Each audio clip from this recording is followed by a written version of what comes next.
Ian. With these things being discussed online, Anissa was becoming increasingly Oh, I didn't even read his bottom part. And Chris would stick up for me for sure, but like... Oh, it pisses me off at how stupid Ian truly is. Liked. And however gratuitous some of it may be, she really put in an effort to say insanely bad stuff in public for seemingly no reason. And she's still doing it to this day! Oh my god, bruh. It is... I just don't understand. There is no way Ian is sitting there and believing that this relationship he's in is actual genuine love. There is no way, bruh. It's lies, bro. He's actually, like I say all the time, he got psyoped by the jaluper, bro. It cooked him. I'm not gonna lie, bro. He got his first body, was done. Like, because there's no other way for me to formulate how you could perceive this as love. But again, we're realizing Ian is working on quite literally the most room temperature IQ possible, bro. This is, oh my, she fills in his blanks. Of course he gonna be psyoped by her. Oh my god, it is actually so infuriating. Like, it is so, bruh. Hey, Ian, you made your bed. You are going to lay in it. Stamped in, bruh. You know what? Stamped in. Y'all already know what time it is, baby. I ain't gonna lie. The downfall, just like every episode, every single slop dropped on Yoko and Soy Dubs, sweeter than ever. And my second favorite YouTuber of all time, you already know, Torcus Thomas, just posted a video called The Decay of IDubbbz 5 Years of Failure. So you already know what the timing is around here, baby. Of course, we are watching that, boys. You already know. I ain't gonna waste no more time because we already know this boy is a yap sesh. I know y'all see it. So, Trilly talks everything. Trilly does indeed yap everything every single time. Let's get right into it. You already know. Shout out Torcus Thomas. Turkey Tom, gang. We got, like I said, The Decay of IDubbbz 5 Years of Failure. Of course, you guys want to watch the OG original video. Down in the description. First link. Share the love with Turkey Tom. One of my favorite YouTubers. Number 2. You already know. Let's get right into it.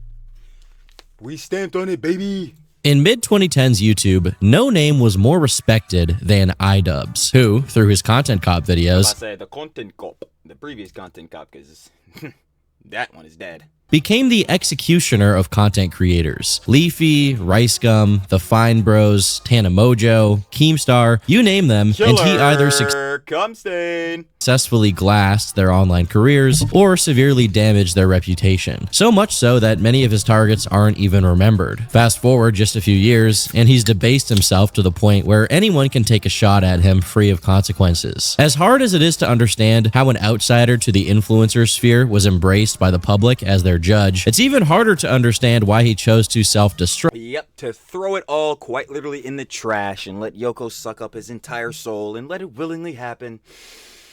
The questions. In such a pitiful way. Unlike many people whose demise comes as they fall out of mainstream appeal and get tangled up in Illuminati. Ew. Controversy, IDubbbz was the opposite. He diligently grew his audience by engaging in the most vile and offensive antics imaginable. Say Nick, I'm gay. Oh, it's a single piece of paper that says Nick. Everyone type Alex the stupid. Where's... Yo, please play the clinical depression one. I could honestly go on and on compiling clips of that sort because those were his there we go. I have clinical depression. his bread and butter. And he wasn't only liked for it, he was loved for it. A good comparison, which will become pretty apt when we get to their fall. Oh, Assassin's Creed. By God. What was the one that just came out? Not Shadow. Was it Shadows? No. What was the most recent one?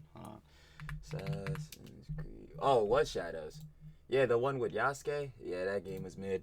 Out is H3H3, who used to do a similar kind of content where he dunked on low-hanging fruit targets, sometimes going as far as to make fun of cringy kids. However, H3 simultaneously did serious attempts at calling out situations he saw in the commentary days as injustices, not only on YouTube, but in general, pivoting away from content that was just meant to be comedic and trying to legitimize himself as a social commentator by punching up. As this pivot gradually took place, H3 decidedly became part of the greater community, and for the most part, became a lot less controversial, at least for a while. Meanwhile, IDubbbz... Oh my God. That whole, like, yeah, the whole situation with the whole QT Cinderella John, and then obviously, you know, the Big A, the whole, like, what was it called? What's it called? The deep fake John. And then that situation, obviously, QT dropped a response. He's in a group, and man, laughing a bit. And as we're trying to propagate that was one of like the big moments that I'm getting a button, even though it was a bunch of Johns. But yeah, remember that. Brazenly made fun of anyone who wandered into his crosshairs, whether they were disabled. My name is Pisces Sakono, and I'm here to say, you IDubbbz with your f***ing ass cockamamie bullshit! Or I ain't gonna lie, in hindsight, bro was spitting. schizos. Hey, welcome back to another episode of Schizophonic TV. This is Loose Sick Diamond Eyes. Yo, somebody needs to spell that sound he just made. I don't know how, like, how would you even go about putting that onomatopoeia? I'm not gonna lie. Next. Dude, he literally cannot help the beatboxing. It's like his Tourette's. None of it mattered. No target was too low. No joke was too offensive. Uh-oh, let's not speak of Tourette's, man, because, oh, man, Ethan, he must be doing meth and drugs. Like, bro. And he didn't just do it, but he was also good at justifying it. Straight off the bat, I want to let all the newcomers to my channel know that I'm perfectly fine with bullying. Make fun of someone because they're fat, autistic, or riddled with acne. I don't care. Make fun of them. I think my only stipulation with the bullying is that you also have to not be a pussy. But you can't say that one because it's got sort of a... It's guttural. Either all of them are okay or none of them are okay. It's either all okay or none of it's okay. All of this Well, we know what side you chose and kept stepping in with all your apologies. Guess it wasn't that okay. I mean, it's not in general, obviously. Shouldn't say slurs. But yeah, Soy Dubs. We understand that you apologize. really set IDubbbz at a different class from people who were just simply edgy for the sake of it, or because they were looking to grift off of a more edgy, or in some cases, more conservative audience. Up until 2020, IDubbbz was one of the few people who stuck true to his original audience, without diluting it or trying to have his fan base admire him parasocially. He made very fun Well, that changed, huh? even if offensive, YouTube videos without dumbing down his content or engaging in unnecessary drama, something most people would see as integrity. But as the decade approached its end, there were some signs that the times were changing. Ian's uploads not Oh, man. The cracks in the armor are showing. only slowed down, but they became much more vague in theme. His tried and true formats like Bad Unboxing and Content Cop increasingly gave way to casual IDubbbz complains videos, or things like The Soy Dubs bread tube videos. This is where we transition into that. the fast food tier list. Granted, even in this slightly reduced form, he still managed to post videos like his documentary on Airsoft Fatty. Yo, heads up been recommending me to watch this for a minute. I'm not gonna lie.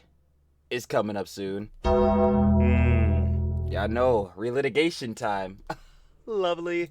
Full Force, About to say Full Force. Yep, you got this on the watch list. Definitely about to be watching this soon. which now sits at nearly 25 million views. But if you were an avid viewer and you paid attention to the tone of the jokes, there was a vibe shift underway, although no one could predict how devastating its ultimate consequences would be. You see, all the way back in 2016, at what was safely IDubbbz's peak in online hype, he began Undoubtedly, yeah, that's when the Content Cop John was peak. dating fellow content creator Anissa Jamha.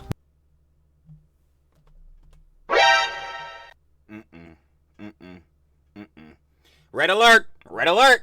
The succubus has come. By merit of clicking on this video, you probably know who Anissa is from her Oh, I'm too familiar. I'm way too familiar. current online infamy. But long before that, she was a small League of Legends streamer under the alias Rainbow Kids, although that description Movie streamer. hardly tells the whole story. In March 2016, Anissa's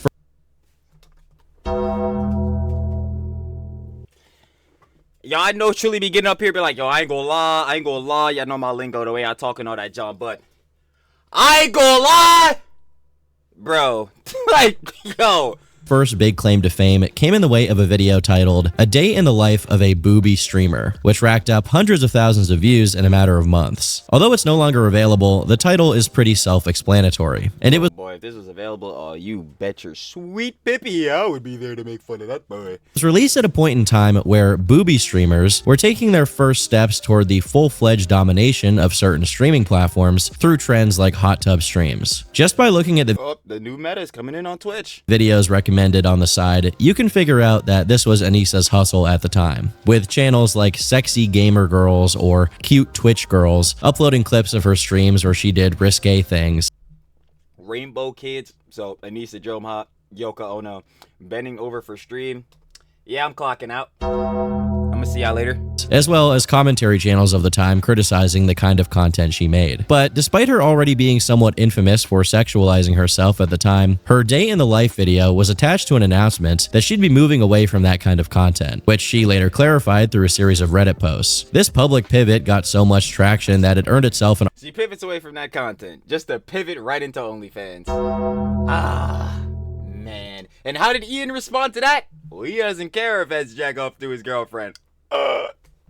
article on Kotaku, where Anissa actually contributed and gave a quote. "I would play ranked games on stream and I would lose every single one because I was just so focused on the fact that my straps on my push-up bra were digging into my shoulders. And I would look over at chat and like every second comment is calling me a slut and a whore. It's just not fun for me anymore. I'm not."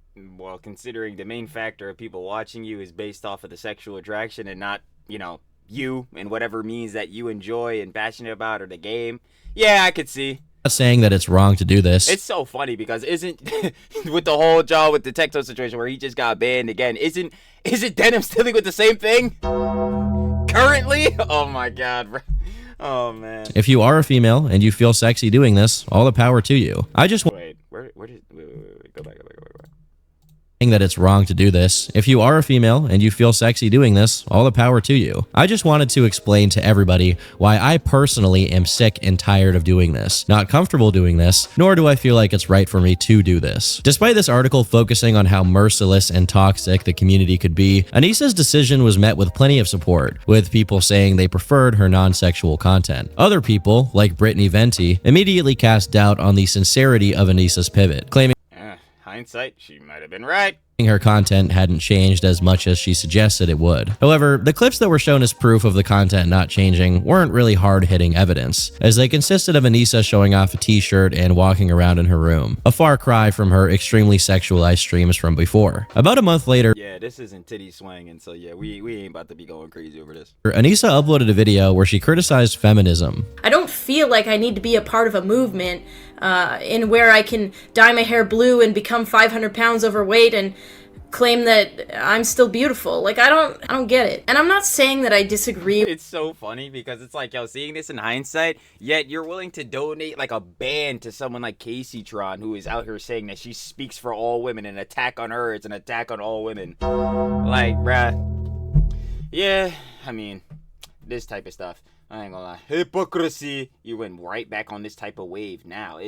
With what feminism actually is. I'm not saying that I disagree with what, the OG movement of what feminism is. That's not what I'm saying at all. I'm saying that you can't even, like, claim to support feminism anymore without it leaving a bad taste in people's mouths because of third wave feminism. This kind of video was pretty common around that time, with huge content creators like Shoe-On Head. Oh, this is from a minute ago. Yeah, nah, she been in the game for quite a long time. Making similar content, both in format and theme. Regardless of how on the rise criticizing feminism 7 years ago, these don't still got a mill. Was at that point, Anissa didn't seem like she was being dishonest or grifting, especially since she continued to make those points even after it clearly didn't net her any popularity. Later on, she slightly disavowed the whole anti-SJW movement, but didn't overall change her opinions, signaling that they weren't just a product of being influenced by other people. What are your thoughts towards SJWs? I feel like this, the SJW thing has kind of just been beaten to a pulp at this point. I think that anybody that's on any extreme point of anything is wrong. In July, yo, this is so hilarious to see in hindsight. Yo, Yoko, whose cock are you on? This is crazy. Mr. Piker up. I keep forgetting we gotta bust out the government. Mr. Hamas Diddy Osama bin Laden, baby old Houthi Piker. Yeah. I'd say he's pretty extreme. Indefinitely now. Like, bro, what are we... You know what?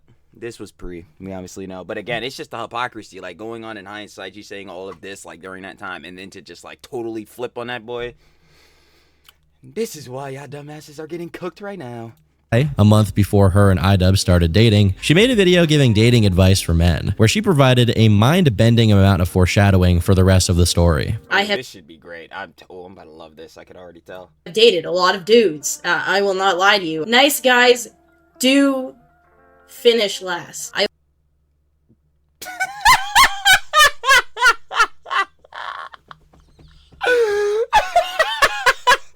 Hey, yo, Ian, man.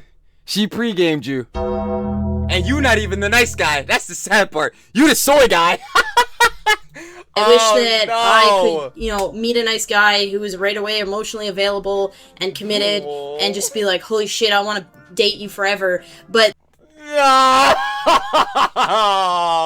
there's something about it that is an extreme turnoff for a lot of women. In my opinion, oh my god, when a man opens himself up emotionally fully and commits fully, it is essentially like a woman sleeping with a man.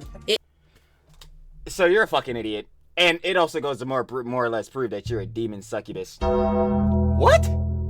What? In what way does that correlate? What? It's on the same level of, like, giving. But if it's not.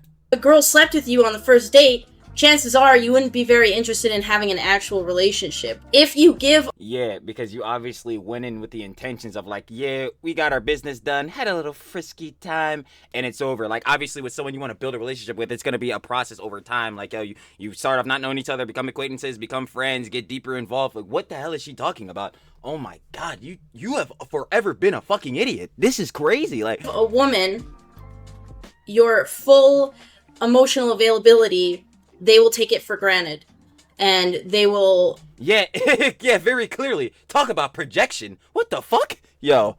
Not value it to the same extent that they should, and by not valuing it... Yeah, we know what the fuck you value Ian for. Let's really talk about it, Yoko. Remember that time in the Uber with Kate and Mike?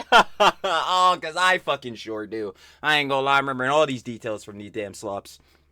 Sloppy! We do love the slop. Sorry, sidebar. Yeah, if you were gonna get with a partner, they had to be, actually two of two things, but, you know, Ian had at least one. He had to be a millionaire and share your same religious values. And straight off your factor, hey, at least you got the millionaire, right? Like, yo, Tish, you're a fucking witch. Oh my god, this is actually crazy. They will also not respect you to the same extent that they should, and that opens you up for... Yeah. Oh my god.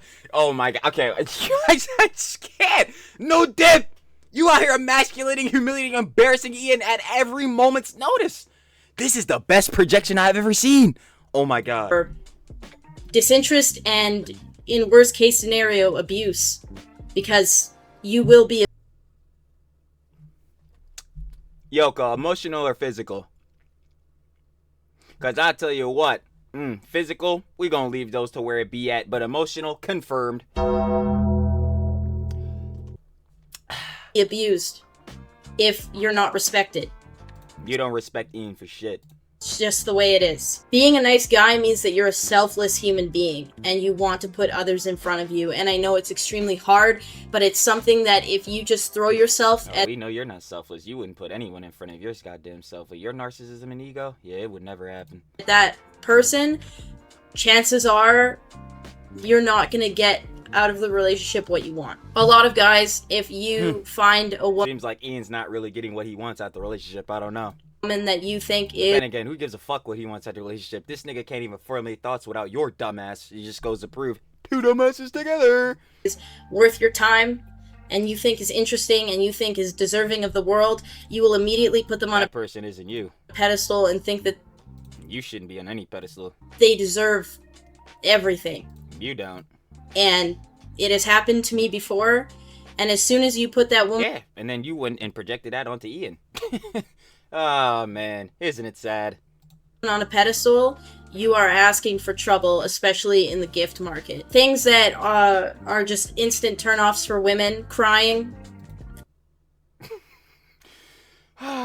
Man, so when Ian was talking to Psychology in Seattle, right, and he was crying on that dumbass bot, and he was crying over you because, oh man, when people are attacking your partner online and then you try to help them, it only makes it worse. Yeah, I'm still asking, what did their partner do though? Like, it's crazy. So yeah, you must have really been looking at Ian like he was a dumbass up in that jar, right? Just a nick. Like, bro, yo, holy crap. Yo. Good rule of thumb, if she is not crying, you should not be crying. Yeah, so basically, yo man, if you have emotions, nah, you a bitch. Bro.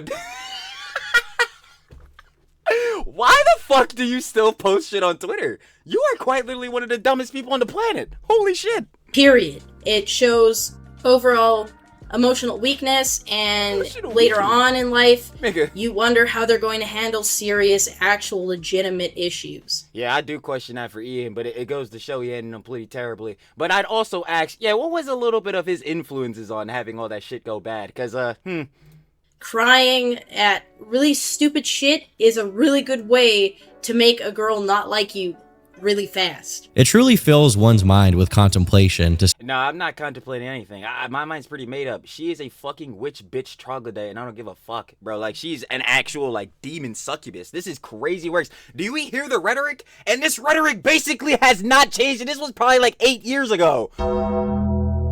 Bro, like, y'all know I talk about the thing that Joe Bart says all the time, how the person you are a year, like, the person you're gonna be a year from now is not the same person you are, and the person you were a year, like, ago is not the same person you are right now. No. If you brought her up, she would just herself be, like, just an argument against what I just said. Because she has never changed. She tried to play it. Bro, it ain't happening. Yo, this is crazy, bro. Nah. Blowing my mind to see her saying this stuff, knowing how it all ends. In the same month as this was published, another Kotaku... Oh yeah, I already knew this. I ain't gonna lie. Yeah, Mommy was the top mod for the booby streams. Piece went up, this time reporting on the fact that Anissa's mother, Maureen, was one of the moderators in her Twitch chat. Interestingly enough, here it's mentioned that both of Anissa's parents are quite conservative and religious, and despite being quite protective over her... Let me see.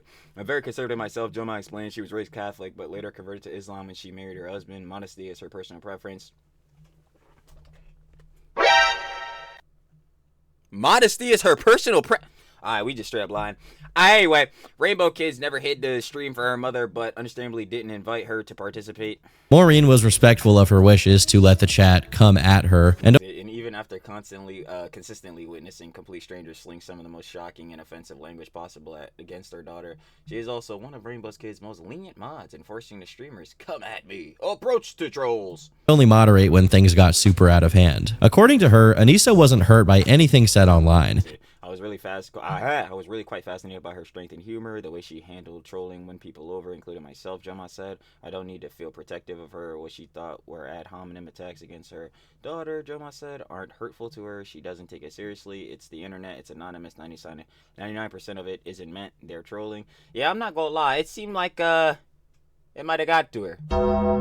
It might have. Just a little bit. As she didn't take it seriously and understood people were just trolling. In January 2017, a few months into her relationship with Ian, Anissa did an AMA wherein she spoke about how their relationship began, explaining they met after TwitchCon 2016 and immediately hit it off and never stopped talking to each other. On the surface, this seemed completely innocuous, but even at this point... Yeah, like, on the surface, it's like, oh yeah, man, now it's cool, but knowing everything in hindsight, there are not poles long enough in this world, and the way that these Hasan G boys be sucking his pole, you would think it's the longest John ever, bro. But there's not enough poles in this world on how far I would have to be away from your ass. It is it is criminal. Some things didn't add up. Although she doesn't at all mention this in her AMA for obvious reasons. Yeah, it's gonna make her look terrible. Not only did she have a boyfriend when she invited Ian to hang out after TwitchCon, her boyfriend went with her to TwitchCon and only broke up with him a week later. Damn, what was his name? Because I know she also was like having a thing for Chris Ray Gun. Fuck, bro. Additionally, another aspect of the timeline here that was broken later on is that Anissa went on to claim she was still a booby streamer by the time the two got together, which is verifiably untrue. While it is small, these... I'm just not even paying attention. People reading into their own projections is kind of funny. Bet the dude is pretty happy with a big titty girlfriend that can support herself independently. It does what she likes, but what do I know? I also was never shy, so I'm super confused. When Ian met me, I was titty streaming. I've always been that way I am now. I'm just making money now.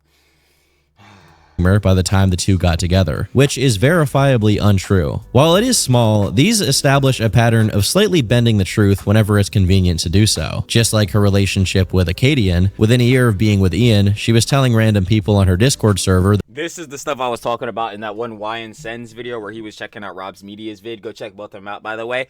Excellent content creators. making the good videos. But yeah, it's like, yo, she's been doing this for a minute, bro. She's been putting Ian in terrible positions for the longest time ever. Like, why are you sitting here talking to bulls in Discord from your chat, literal randoms, as your own mother was saying, bro? Why are you talking to them about your personal relationship? This is the John I be talking about all the time, bro.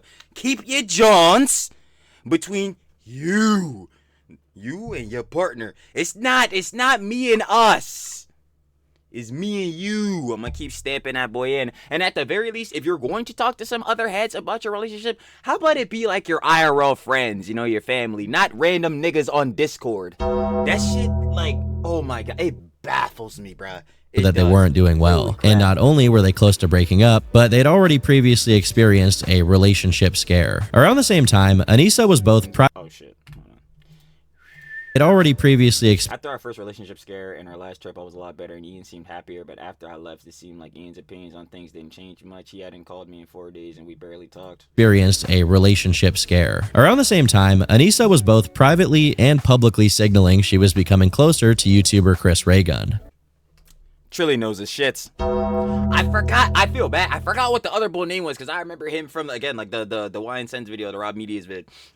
But dang, I know for sure she definitely had a little bit of hots for Chris Raygun, yeah. Saying he'd be more willing to defend her from online hate than even though Ian would never publicly defend me. It's so funny because now in Big 25, he's out here crying saying that he's trying to defend you and it keeps backfiring, which makes perfect sense considering you two morons deserve absolute criticism. But anyway, publicly defend me, even if you threw acid on his skinned alive body, maybe he's probably too pussy. Bro, like this is your fucking boyfriend. What the hell are you doing? Like, this is actually pathetic. Ian. With these things being discussed online, Anissa was becoming increasingly oh, I didn't even read his bottom part. And Chris would stick up for me for sure, but like... oh, it pisses me off at how stupid Ian truly is. Liked. And however gratuitous some of it may be, she really put in an effort to say insanely bad stuff in public for seemingly no reason.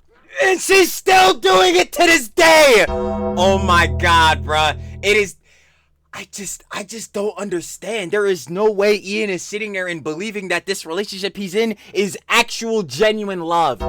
There is no way, bruh. It's lies, bro. He's actually, like I say all the time, he got psyoped by the jaluper, bro. It cooked him. I'm not gonna lie, bro. He got his first body was done. Like, because there's no other way for me to formulate how you could perceive this as love. But again, we're realizing Ian is working on quite literally the most room temperature IQ possible, bruh. This is, oh my, she fills in his blanks. Of course he gonna be psyoped by her.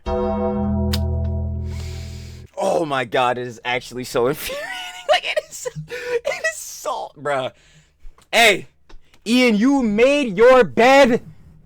You are going to lay in it. Stamped in, bruh. You know what? Stamped in. Lion Maker, whatever his name was accused of pedophilia. Like, it gave me a lot of anxiety because I feel like a lot of it is based on a lot of fiction. What? Wait, I just realized who she was even talking about. Wait. Lion Maker, whatever his name was the actual pedophile? He was a... No, wait. There's no way. Accused of pedophilia. Like, it gave me a lot of anxiety because... Yo, he's registered. Because I feel like a lot of it is based on a lot of fiction and not a lot of... Oh my god, it keeps getting worse! Fact, and like, if the person really isn't as bad as people think it is, which most... No, he was. I'll tell you. I'll be the one to tell you. He was. The time they're not, then you're just watching people rip apart somebody that maybe it's so sad. You would be the one out here making this argument, wouldn't you, Yoko? Yeah, you would. Doesn't deserve it as much as, like, I don't know, it's just sad seeing somebody get ripped apart. Simultaneously, her content was floundering. You see, Anissa's videos around this time were focused on things like her suffering from body dysmorphia and anorexia, her negative experience with sending nudes, her fitness journey, how Instagram models are deceptive, all of negative experience sending nudes. How about we not send nudes? Which kind of echoed the same theme, handling her insecurity with her appearance. I guess it's my OCD. I'm just super insecure about my body, and Summoner's Con, it's making me super nervous. And how the need for validation from strangers can lead to compulsive, self-destructive behavior. Then, in March 2020, she made an OnlyFans. I can't really And this is when it was truly over. Say enough to highlight the irony of this, so I hope it's so. Dude, you don't need to. We saw it earlier in the vid. Yeah, man, she not really going on this promiscuous, John. The titty streams drop that, bro. Boomy streamer, no. But you know what? We could do to one-up it? Hey, man. $10.99 a month.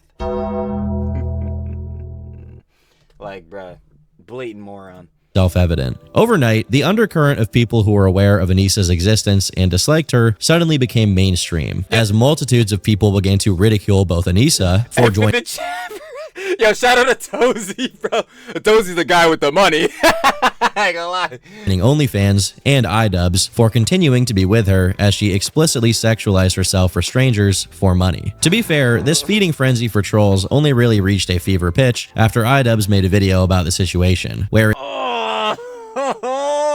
it's so painful seeing this boy. And he claimed his audience simply didn't know him well enough if they ever assumed he'd have a problem with not safe for work material. The thing is, he kind of sidesteps the point, which isn't adult material itself, but the fact that his girlfriend was making it. For the majority of people, even just consuming that It's like, yeah, I say it all the time. Yo, some of you gooners, some of y'all be tweaking out, but I totally understand if even on the bros and the lover babe side, yo, if you gotta get a little goon sesh, hey, trust, I'm not mad at you. But yo, you cannot be out here coping and seething to the heftiest degree talking about, yo, I don't even care if the bulls jack off to my girl. Bro, it's whatevs, bro.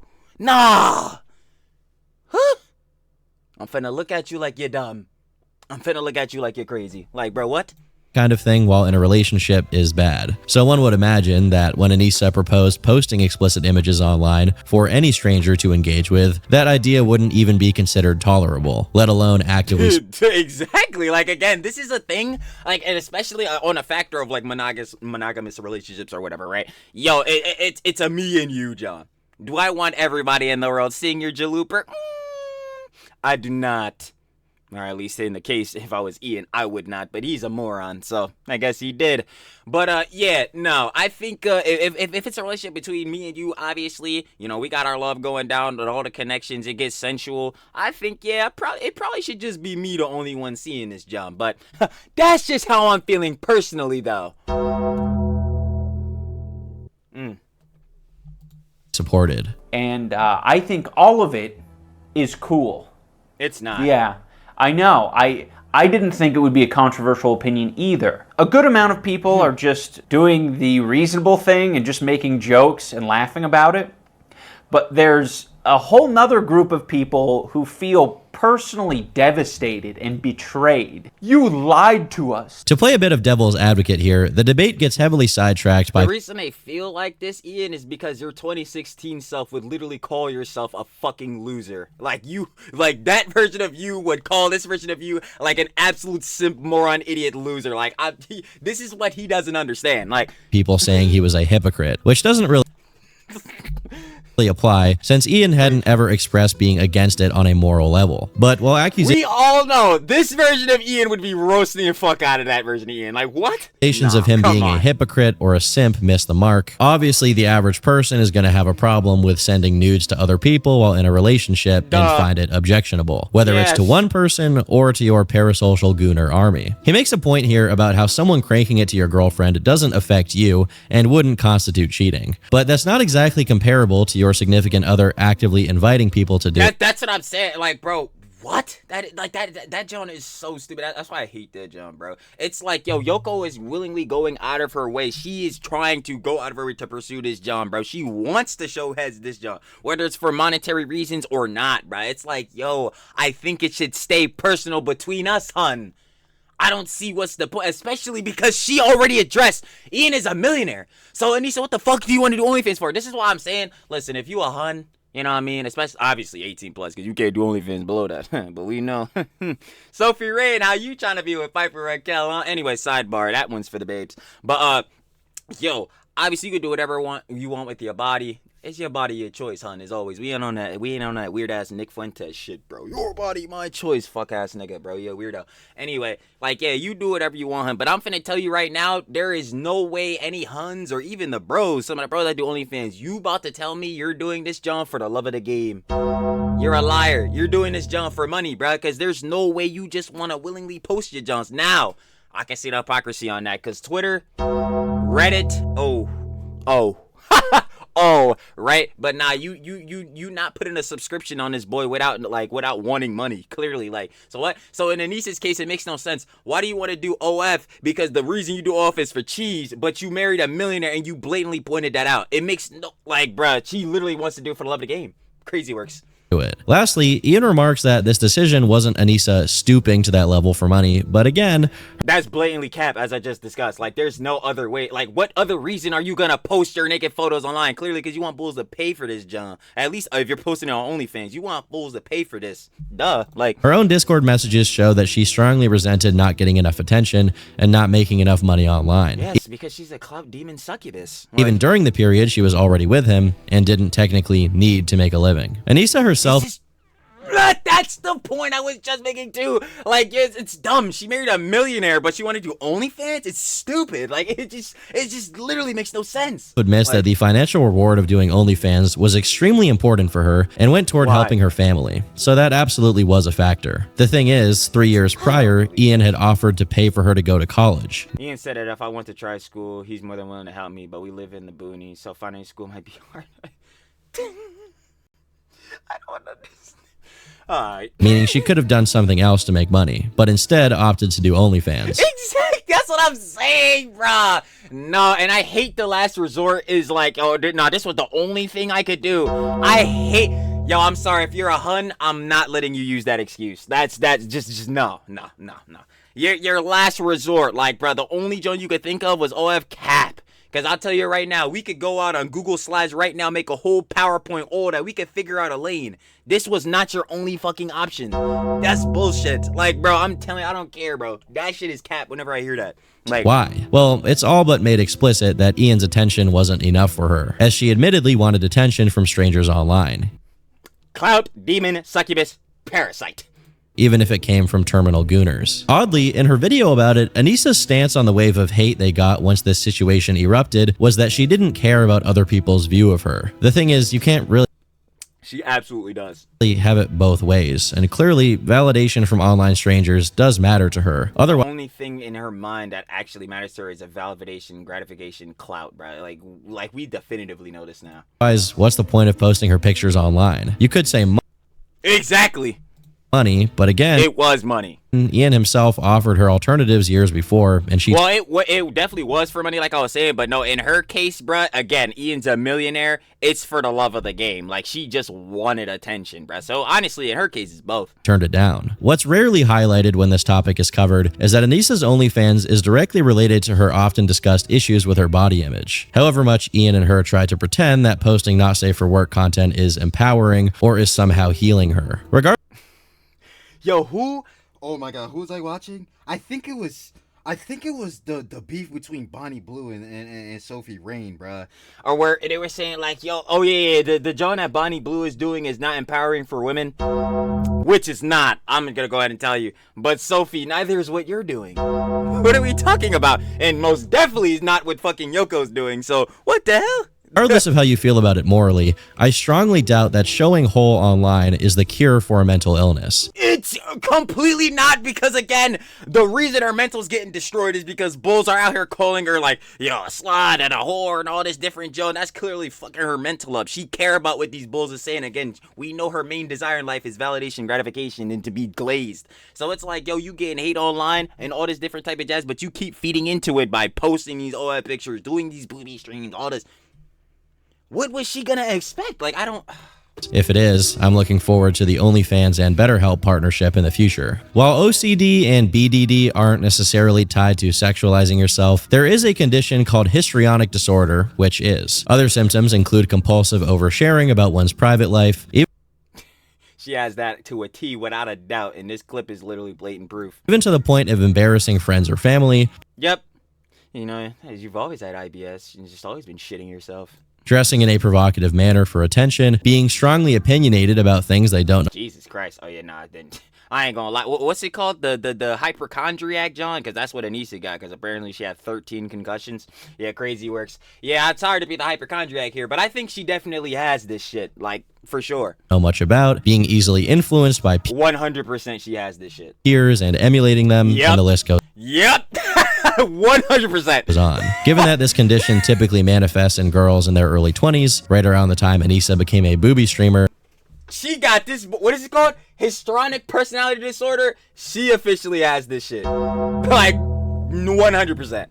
there may be some reason even a for question. concern. But regardless of Anissa's issues, even after this pivot, Ian was developing his own problems. In 2021, Ian's new documentary was Ah, lovely.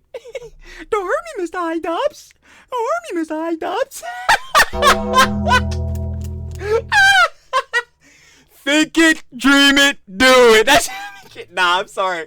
Yo, oh, Sam's Hyde doc was so good. recorded, wherein he spent a few days with comedian Sam Hyde. But the actual contents Mr. Hyde. of it weren't seen until early 2022, when Sam, allegedly due to not getting any The IDubbbz gaslighting document. communication from IDubbbz for months and growing frustrated due to having spent 15 grand on it, became suspicious that Ian wouldn't release it at all, and released the footage he had gotten. Over nearly 2 hours of video, it's revealed that most of, if not all of that 15 grand Sam mentioned, had been spent hiring actors and renting things in order to create the appearance of a bizarre lifestyle. For example, a paid actress Danny.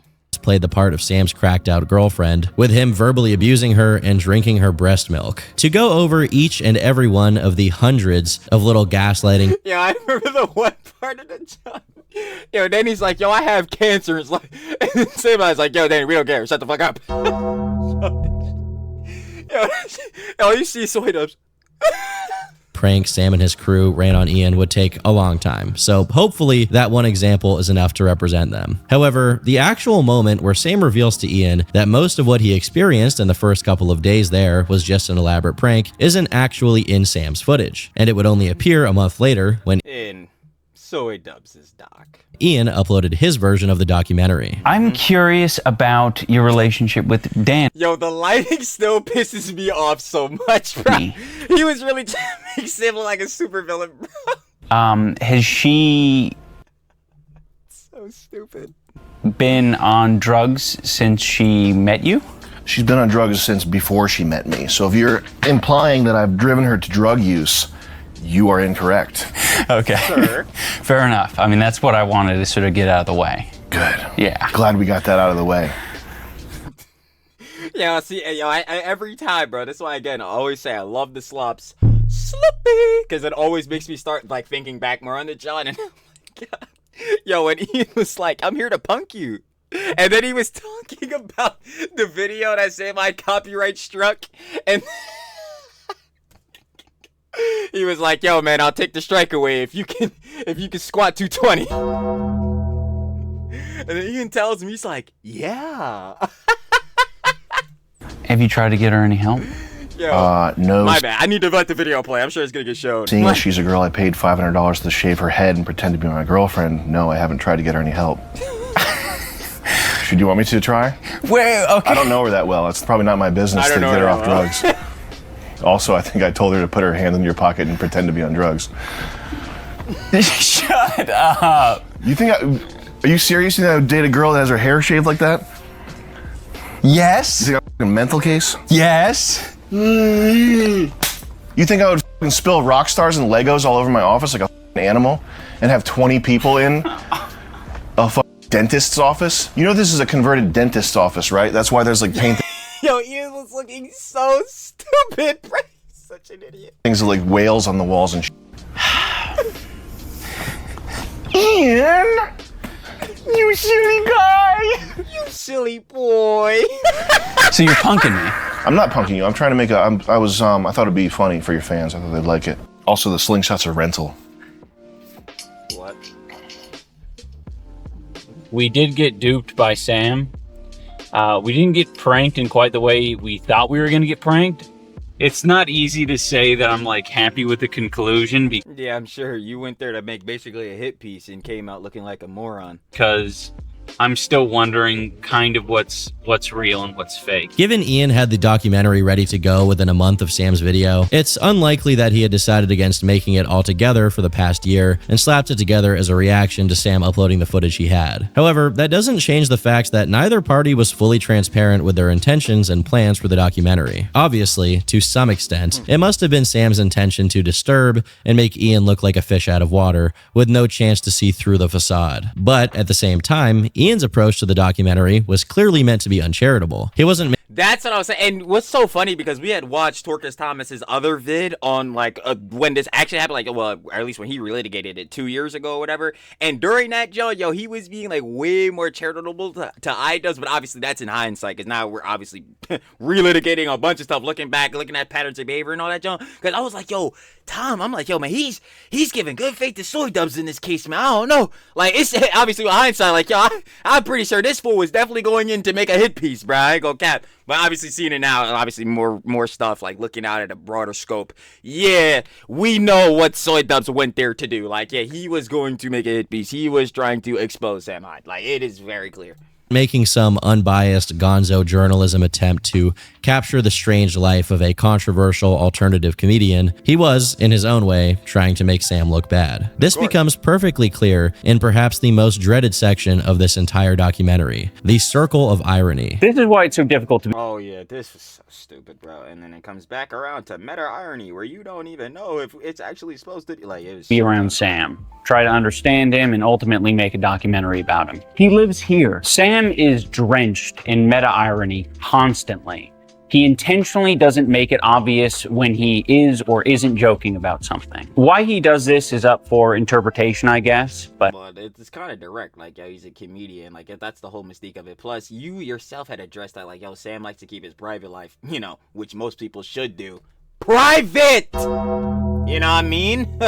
Because, yo, when your whole life is getting spilled by your succubus wife, it's really not that good. But after seeing how much he appears to involve himself in political ideologies, it seems he prefers to use meta-irony as a shield. Here, Ian spends around 5 minutes doing an ironically roundabout explanation of how Sam and people like him only pretend to be ironic when they say extremely right-wing things to avoid suffering any consequences. But if you're at all familiar with Sam's non-sketch content, whether it be his earlier Hyde Wars episodes, or if you happen to be active on the now-defunct $1 Million Extreme subreddit, where Sam frequently posted through his Reddit account, Sam has no issue copping to being genuinely right-wing, and especially no issue with being framed as such. As a matter of fact, he seems to find it funny. For example, when a BuzzFeed journalist reached out to Sam to ask about his social media bans, he simply responded with a racial slur. And I swear there was a like, yo, what the screenshot of this, but I couldn't find it. The point being, while Sam has no issue talking about politics, when he can sense that someone is trying to trap him into saying something. And yeah, see, and I see where Tom is going at this point, because you could tell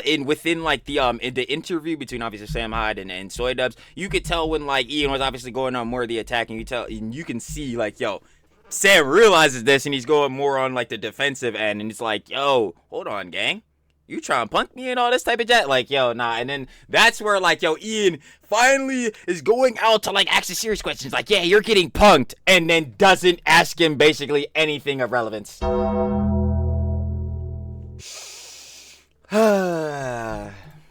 He deliberately flouts it to annoy them, which is exactly what he did during Ian's documentary. But going back to Ian's negligent approach to all of this, if he had simply taken the time to do his due diligence, this would become obvious to the point where asking Sam, or even trying to structure the documentary around it, is a complete waste of time, especially if his objective was to make an entertaining video. Lastly, if that's just the factor of Ian can't do that because he's not entertaining anymore. Ian truly believed Sam... Ever since, honestly, yeah, nah. Ever since he gained the ability empathy, or better yet, trading out empathy for humor, yeah, I wouldn't say he's been as humorous as before. And was a far-right extremist who veiled his beliefs through a thin veneer of irony, then why would he make a documentary effectively platforming Sam and giving him a wide berth to get hundreds of thousands of new eyes on his content? Even if you look at this from Ian's perspective. Honestly, that's a good question, because it's like, yeah, if you already had that negative disposition, but then again, the way he was framing the doc at the time was, it was supposed to be like showing,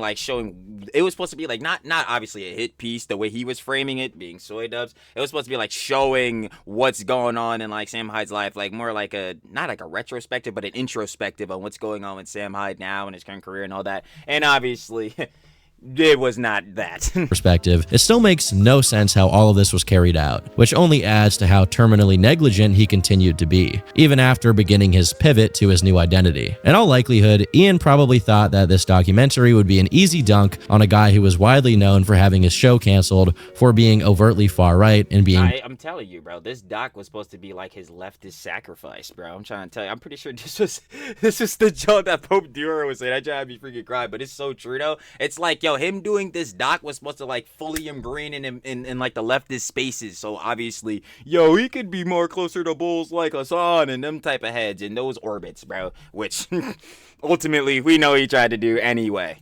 Blamed for every mass shooting incident in the previous decade, but the exact opposite was the case. While Sam was already experiencing a resurgence in popularity at the time due to one of the original members of MDE, Nick Rochefort, returning to do a podcast-style show with him called Perfect Guy Life, IDubbbz's blunder of a documentary ballooned to well over 6 million views, ironically sending Sam back into the stratosphere, with this documentary backfiring to an unbelievable extent within a Sure did.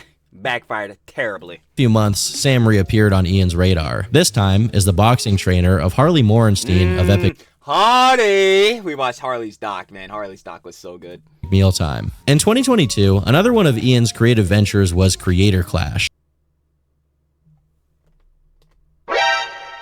Uh-oh.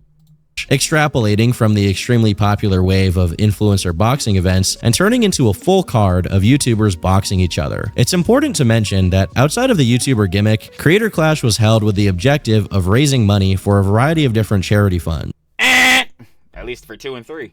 Which will become much more relevant later on. While Sam Much more. himself wasn't invited to take part as a fighter, Ian didn't take issue with Harley making content out of Sam's involvement with his training, and for the time being, this signaled that there was no ill will between Sam and Ian. However, when the date of the event approached, it turned out that Sam had been blacklisted from the event, meaning Heads wearing Sam Hyde shirts getting kicked out. You see Sam Hyde, he's done, he's boxed out. I'm trying to tell y'all, bro. Ian sees Sam Hyde at his nightmares. I promise y'all, bro. he wasn't allowed to go, despite supposedly paying over $11,000 for 5 front row seats. In a Twitter space, Keemstar asked Ian and Anissa, who was in charge of running the event for some reason, about the situation involving Sam. We worked with Sam Hyde for a period, and it was tough. You know, he was wanting to put on his own show, and he did, and it was funny. But I just realized, why is Fusi in here? he's not a super cooperative guy. He's very unpredictable.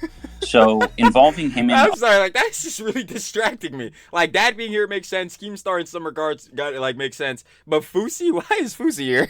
Our event just isn't a good idea. I think most people would. It's just a massive business risk. I think most people would understand. Yeah, no shit. I ain't gonna lie. You know what was also a massive business risk? You two dumbasses being the heads. I think that was the bigger risk. Stand that. Yeah, it's a huge business risk. I mean, we're getting guys signing to agree to be within like 7 pounds of each other. I can't trust that. I mean, you can't really trust that. It's just hard to have trust there. Also, on top of that, it's like, why should we trust you? Like, yo, Ian coming out in the Reddit post talk about he being too vague, man. He's not too good at communication. Like, what? It's crazy. And y'all are pathological liars. Like, bro, come on. We've put way too much money and time into this to have one person.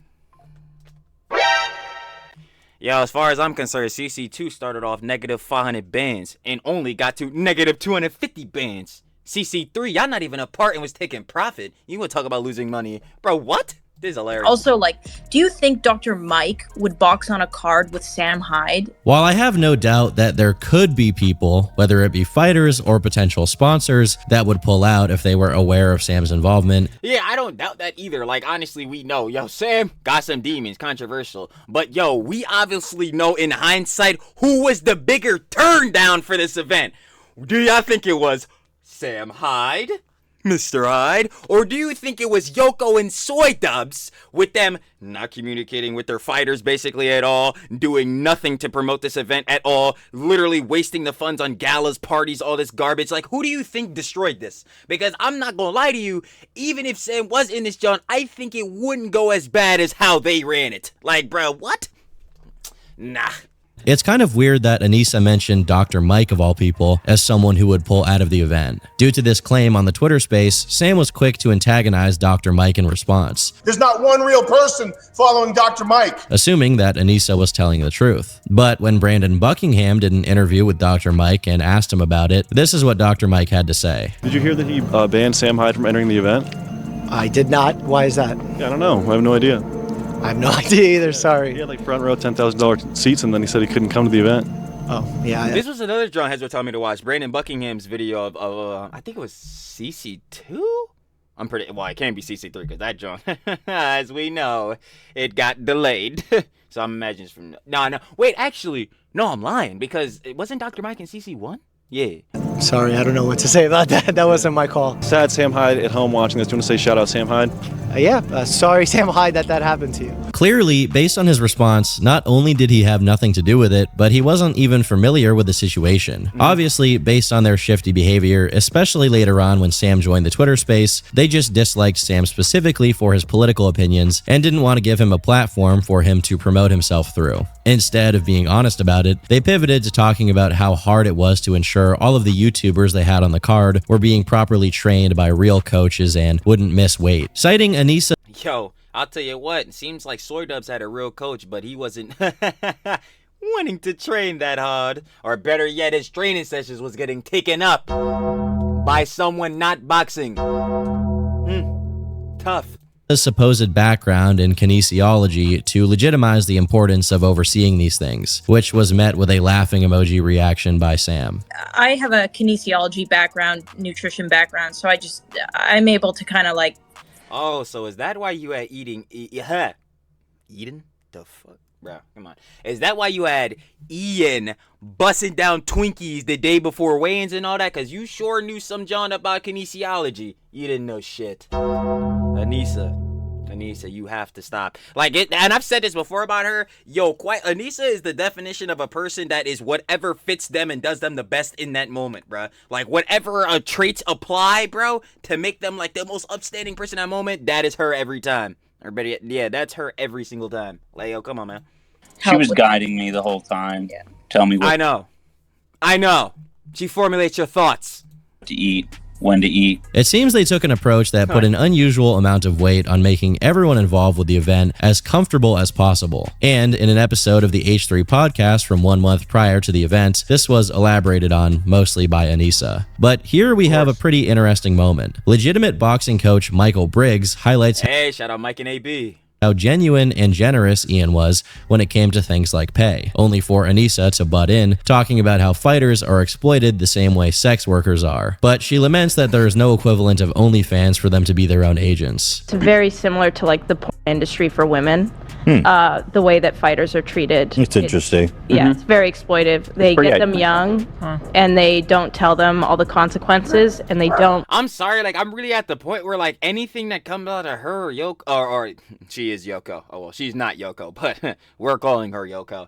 Yeah, anything that comes out of Yoko or SJWs' mouth, it's like, again, it's like the same thing with San. Like, y'all are pathological liars. I quite literally can't believe anything you say. Like, pay them properly, and they don't represent them properly. That's really interesting comparison. Yeah, and there's no unions or anyone helping them. No one's protecting them at all. Yeah. What's interesting about the porn industry lately is how I'll tell you what, you weren't putting your coaches in any good position, so... women have been, or well, anyone in the porn industry can go... Actually, better yet to that, you want to talk about the fighters being exploitative. Yo, you were quite exploitative to y'all coaches. This is crazy. I can't believe this. Oh my like, there's so many people becoming multi-millionaires by... Yo, it's real. Oh my God, it's really getting me back on hots. Yo, bro, I couldn't even believe it. In no way could y'all help or give support to Kate with her whole mission and her story. It is baffling to me, bro. It is so baffling. Like going and making OnlyFans. But again, though, Yoko could donate 1,000 to Casey Tron. Like doing their own thing, yeah. But the boxers can't do that. We've actually joked about it a few times, making like an OnlyFans for fighters. Only boxers? Yeah. First off, it's kind of frustrating to see how compulsively Anissa has to make everything about OnlyFans. Michael This is what I'm saying. Bro, because that's why I thought this comparison was already terrible. How are we comparing boxers getting exploited to women getting exploited on OnlyFans? These are totally separate lanes. What? Oh my God. Yo, whatever comes out of this woman's mouth, bro. Just made a compliment to her husband, and she absolutely had to divert it into some gibberish about exploitation and how fighters should unionize to make more money. Secondly, it's not true that you can't make money in fighting being a free agent. Not only are there people like Kimbo Slice who grew an audience by fighting people online before YouTube existed, but nowadays you have plenty of small, amateur, and otherwise makeshift fighting promotions operating mostly out of YouTube, such as Street Beefs, which has already succeeded 4.3 mil, sheesh. at producing extremely popular fighters, like Death Sentence, who went on to become a web celebrity. Last but not least, it's only fitting that she's giving this fair pay spiel as a response to Michael Briggs, who has recently come out to say that he, along with his wife, Kate, who was recording the Mike and Kate, y'all. Give a shout out. Because I know this one about to be a ripper. training process, had accepted reduced training fees from Ian as they'd been promised exposure from the documentary that was And you know what's... Oh, yo, it's pissing me off so bad, bro. And you want to know why they did that? Because they was like, yo, you know what? It's whatever, bro. It's for charity.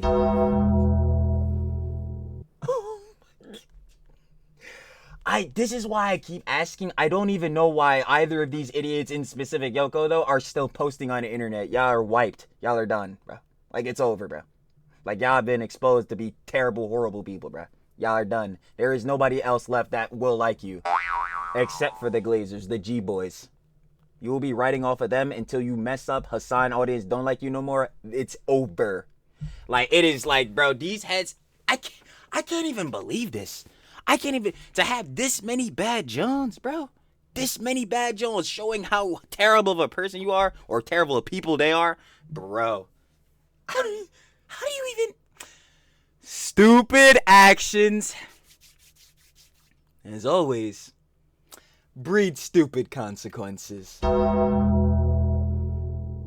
Stamped.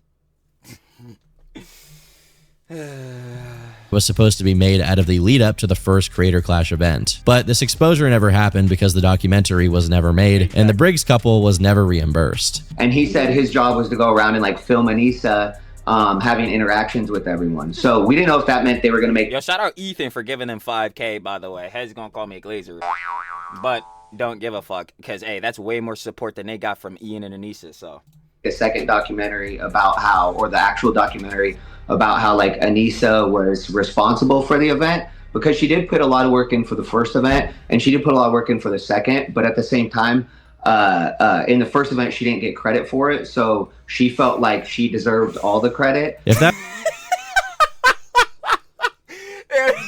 Just like, yo, man, she needed all her credit for them content cops. And I'm still waiting for the apology from Content Cop Tana, Yoko. Anyway.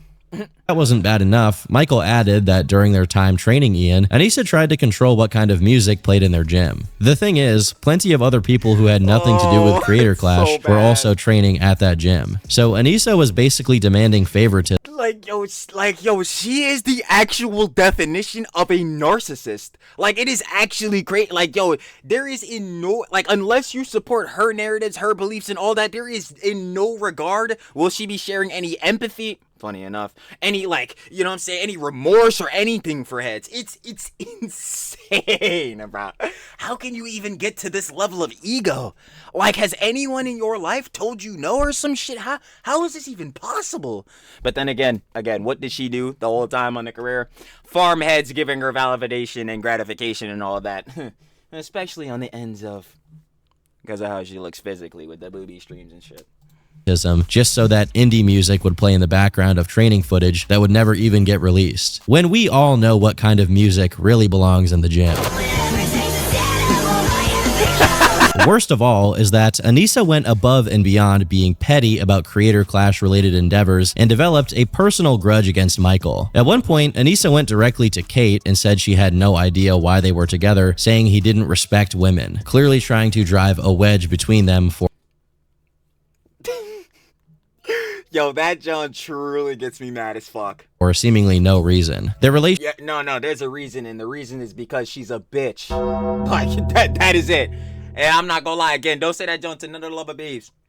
But I'm not gonna hold you. I'm calling a Yoko that shit because she just straight up is, bro. Relationship only grew more strained as time went on, as after Kate didn't respond to Anissa's attempt, Anissa discovered Michael had some Jewish ancestry, and according to them, she became more distant, keeping them in the dark about the post-fight gala event, and eventually expressing they didn't need to be there, suggesting she specifically didn't want them. Which is crazy because everybody else's coaches were there. That shit is...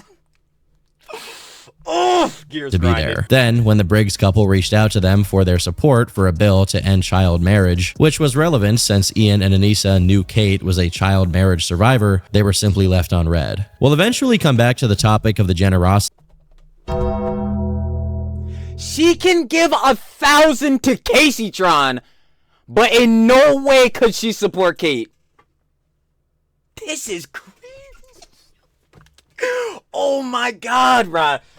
Forget the bitch, John. You're just straight up a witch. Like, you're just evil. Like, that's what it is. Like, Of the Jamhas, like, and yes, the Jamhas, because Ian took her last name when they got married in 2020. yes, because his last name, which is Washburn, is ugly and disgusting. At least to Yoko. 21. Apparently, just because they agreed that Ian's last name sounded bad. The only reason why we chose my name over his last name is because his last name is like just objectively ugly.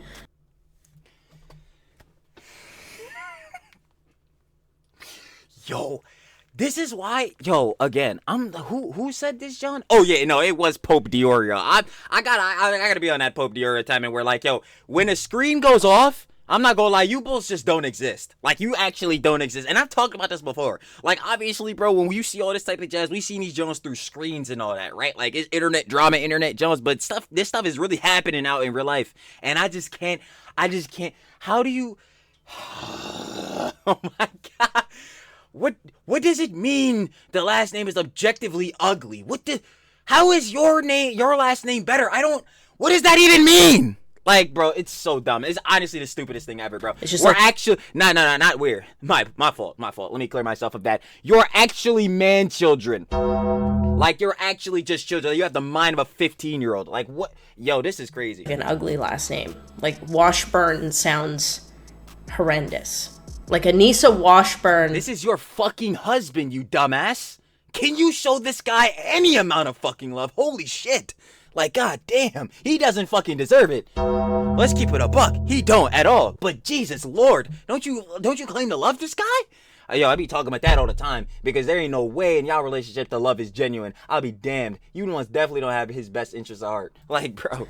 Definitely stormed the Capitol. For the time being, everyone got to watch the unspoken but explicit transformation of Ian, from a guy who had regrets about how insensitive he'd been in the past to a full-on masochist. Another mile. Yo, it really pisses me off. And you could say parasocial truly for this, but like, yo, this fool Ian destroyed his life. This fool was making the content Cops and Jones was legendary, you know that. We acknowledge you were saying this slur, that's bad. He could apologize once it kept it pushing. But brother, to let yourself keep going through it with this woman is insane. But this is what I'm saying. We're not putting it all off of Ian. No, he's a moron. He still did all this, John, willingly. And that's the saddest part. Because he quite literally psyoped himself. Besides being psyoped by the jaluper, but... milestone of this metamorphosis is about a month after the first creator clash, IDubbbz appeared on Hasan Piker's stream, and of course, he was with Anissa. Again, if their objective was to be simply neutral and not take any risks, Hasan would probably be out of the picture due to his overtly political online presence. Oh, I fucking love Tom, bro. I'm trying to tell you, bro, because yo, he just knows how to make the vids that really be making you want to get into this boy. Real sloppy. Please go share the love with Turkey Tom. You already know. But I'm sure most of that's watching. No, Tom is obviously one of the biggest heads in the drama community and all that. At least when he was posting on Tom Dark. Where is the Tom? You know what? I'm about to start crashing out. Anyway. Yeah, no, I fully agree with Tom because I say this all the time too. You quite literally gain absolutely nothing from collaborating with Hasan Piker. You gain nothing. His audience combined with yours, you do anything that, they don't like or he don't like, now you're getting bomb brigaded, all that. Now you gotta start shilling like Ludwig and all these fools, bro. Nah, it's done. You gain nothing from collabing with Hasan Piker. I don't know why heads are doing this. Like, I ain't gonna hold you, yo. I'm not gonna hold you, yo. Jason the Ween, brother, you got your own John going, bro. Stop collabing with Hasan. It's not gonna do you no good. Facts. But interestingly enough, that didn't seem to matter here. You were shitting on the most like right-wing content creators of that era. Maybe not like officially positioning yourself as that, but it did feel like, I mean, you were like, you dunked on Keemstar, Rice Gum, like obviously these are apolitical people, but they're still like very heavily slanted to the right. Leafy. Regardless of how much online hatred they were attracting on an individual level, the first creator clash was a success, raising over 1.3 million. $1 million for charity, selling over 100,000 pay-per-views, packing the entire arena, and having pretty much every person who attended compliment how well run and organized it was. Especially I ain't gonna lie, I don't know. Dr. Mike's fight and Ian's fight was pretty not well managed, considering they had to change the amount of rounds and the time in rounds. Compared to other influencer boxing events. The same could not be said for Creator Clash 2. How much money did they raise for charity? January of 2023, the second installment of the event was announced for April, which kicked Sam's online badgering of IDubbbz into high gear, to the point where people were making entire compilations out of it. However, Ian and Anissa weren't the only people in his scope, as he also began notoriously targeting Hasan Piker. In late August of the same year, Sam took part in a boxing match and dedicated his victory speech to Hasan, saying he was looking for a boxing match and maybe a little more. Got anyone you want to call out in the heavyweight Hasan Piker! Oh, you know it, lad. You know that Hasan Piker! I'm coming to kill you in Los Angeles at your house! He said no in real life! Yo, nah, bro. You definitely should have said this shit. Or in the ring. No, in real life. I'm going to stalk him and become obsessed with him and wear his makeup and his dresses and use his skin as a coat, like the ancient Irish did. While this was pretty successful at disturbing Hasan, it didn't get him any closer to his goal of getting to Ian, so he changed his strategy. While Harley was also slated to fight in Creator Clash 2, this time Sam connected with Froggy Fresh, a YouTuber who got big over a decade ago with comedic rap videos. Froggy was set to fight Chris Raygun, another channel that, while still active today, peaked during the 2016 anti-SJW era. All in all, a good matchup that made sense. A few minutes after Happy Punch would tweet that photo, Anissa's mother, using a sock puppet account titled The Pied Piper, replied to some tweets referring to Froggy, saying she hoped they would replace the imp. Froggy retweeted and replied to her tweets, referring to her by her real name and joking about IDubbbz being a pimp. And just like that, Wait, hold on. Wait, Maureen, IDubbbz hit me up to beat up your daughter's BF. Oh man. her tweets, referring to her by her real name and joking about IDubbbz Better an imp than a pimp. Shout out your boy IDubbbz, and he said, "Come get your mom." being a pimp. And just like that, her account was deactivated. Just one day later, the official Creator Clash Twitter account announced that Froggy would no longer be fighting at the event, which left a bad taste in everyone's mouth. I remember heads like Gideon was like, "Yo, bro, we'll throw it 100K, bro. Get Froggy back on the card." Like, notably, YouTuber Gideon. I'm telling you, no pre-watch. Yeah, I'm trying to tell y'all, bro. Like, what day is it? Is June 28th, 2025, bro. I'm trying to tell y'all, we started on February 4th, 2025, but I've been watching the slops forever. Forever. Like, I'm gonna keep it a buck, bro. We love it. I don't care what nobody says about the Johnny. Even I be saying, and I was saying this on one of other vids, I don't care if both called the slop garbage, absolute crap, dog water, not content creators, all this. I don't care. I'm taking that label of slop tuber, wearing that boy proudly, bro. I love the slop. It does indeed fill me. Lovely. But yeah, because I specifically remember this. Offered a $100,000 donation to Creator Clash if they reinstated Froggy, which wasn't even considered. And none other than Moist Critical tweeted, urging them to reconsider the decision. With that many people pitching in on the matter, you'd imagine that there'd be some better reasoning for Froggy's removal made public. But instead, it was radio silence. At this point, people had already bought tickets for the event. Is it sad that I know exactly which clip this is without even hearing audio? And this is the one where she's calling Ian like trashy and looks like a trailer park bum. And despite changing the lineup, Ian and Anissa felt That's actually insane. That's how you know I'm sitting here way too much consuming this. Like, bro, there's not even audio to this clip, and I know what it is, bro.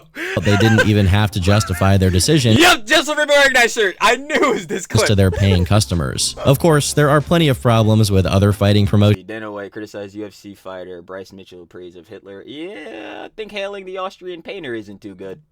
But you can easily find dozens of examples of fighters who got in pretty extreme trouble with the heads of their promotions and still were allowed to continue fighting. In this case, even with little to no information, it was clear what was happening, although it seemed like they wouldn't admit it. They developed a personal grudge against Froggy due to the things he had said, and the fact he was training with Sam probably did no favors with the Jamhas either, leading to his removal from the event despite the months of work he'd put into his training up until that point. Which is, again, whack. As public pressure mounted, and people were widely perceiving the organization of Creator Clash as the unreasonable party, they decided to release another Because they are. Also, their previous heads were the dumbest ones running it. public statement. As you may be aware, we recently announced Froggy Fresh would be leaving the Creator Clash 2 ticket. We wanted to provide some additional information around the rationale for this decision You didn't. to help clarify some of the online chatter. We have a legally binding code of conduct that each of our Creator Clash 2 fighters are held to, the violation of which is grounds for termination. Unfortunately, there were several violations made by Froggy Fresh during his tenure with Creator Clash this year. The Creator Clash 2 team, inclusive of the production company, takes violations seriously and made several unsuccessful attempts to address them directly with Froggy Fresh in the hopes we could work together to get things back on track. When it became clear that the exhibited behavior wasn't stopping, at risk to the other fighters, fans, and others involved in the event, the Creator Clash 2 team made the collective decision to move forward without Froggy Fresh on the ticket. Our #1 priority is ensuring Creator Clash 2 is a positive, safe, welcoming space for everyone. And it was basically fine, except for the backhand books, and we know about that. Yeah, everybody wanted Froggy back on the card. Literally, the reason he wasn't back on was because, Yoko, your butt hurt. That's tough. I ain't gonna hold you, bro. Take that to the chin, little bro. I thought you already was used to getting the hate and all that junk from the booby stream days. The fuck? Like, while their statement ended with a note about how much money had already been donated to charity, this did very little to satisfy people. we look forward. No. Hold on, cause this CC2. Wait a minute, boy. Wait a minute, boyo. We look forward to kicking off an amazing event and raising a lot of money for charity.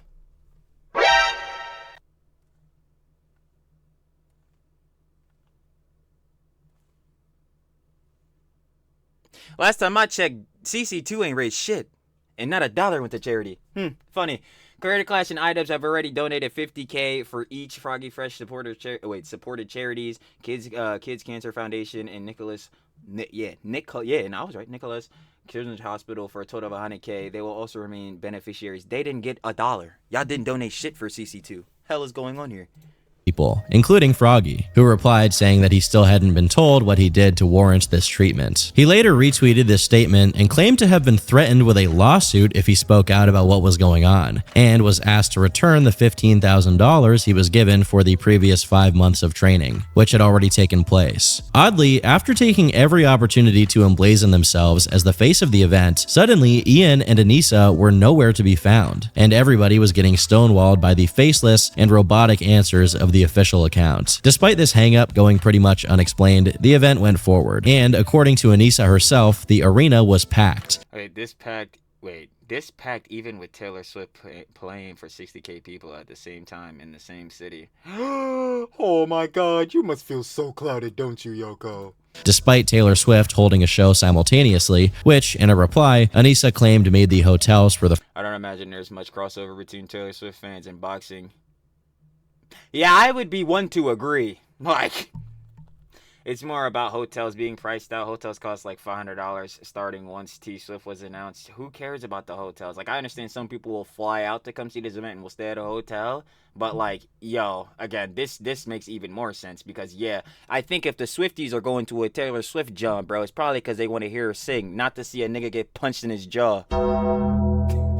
Like, the fighter is a lot more expensive. Wait, what Although the hell? Froggy's absence didn't seem to make that much of a difference for the majority of the people who attended, it made a huge difference for Chris Raygun, who he was supposed to fight. Instead of 5'2" Froggy, 5'4" Chris got matched up against 5'10" William Haynes, who was almost 10 pounds heavier than him. Unsurprisingly, he was TKO'd in the second round pretty brutally. Finally, after the event had ended, Ian revealed the real reason for Froggy's removal. The main reason Froggy was kicked from the card was for collaborating with Sam Hyde. Shocker. And, for anyone who's been following the story, that's, fairly obvious. Froggy has explained, his side of the story multiple times. And unfortunately, he's been perpetuating a narrative that it's about OnlyFans or that it's about Anissa's mom. And that's extremely deceptive. That's definitely a major part of it. Don't sit here and lie to me. Because he knows why he was... Actually, of course I would expect you to sit here and lie to me. You always lie. ...kicked from the card. The one indication I gave him was Sam Hyde, and I wasn't unclear about that. Additionally, he claimed through a series of text messages that Froggy knew exactly why he'd been terminated and had been pretending otherwise for attention. While it is a bit odd that the announcement of the termination only came after Froggy's interaction with Anissa's mom, it was made clear in the text that he was given fair warnings to not work with Sam in relation to his match in Creator Clash 2, but he proceeded to do so anyway, claiming that Ian had no power over who he was friends with. In this specific case, which is true. Like, yo, my nigga, fuck. Yo, I know Yoko be telling you that actually better yet, not even to that, because this was another thing that Mikey Kate was talking about. I know Yoko be isolating you, nigga, and like you can't hang out with none of your mans and all that. That's why you're not chilling with Filthy Frank and all the niggas like Max Mofo no more. Like, bro, that's why your best friend is Denims. Like, bro, but yeah, you're not about to do that to Froggy, bro. Now, again, we all colloquially know and understand Mr. Hyde can be very controversial and all that type of beat. But we know the main factor to that is because Ian has PTSD. He gets nightmares.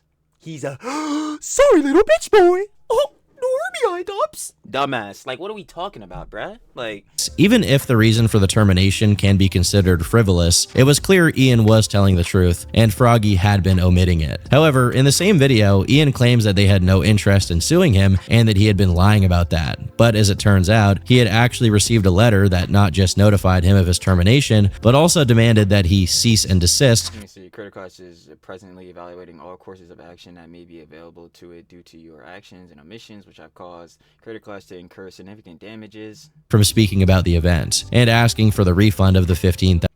As you know, Creator Clash previously advanced you $15K for training expenses in connection with the event. The advance, which advanced Creator Clash is entitled to be refunded in full due to your material breach of bout agreement.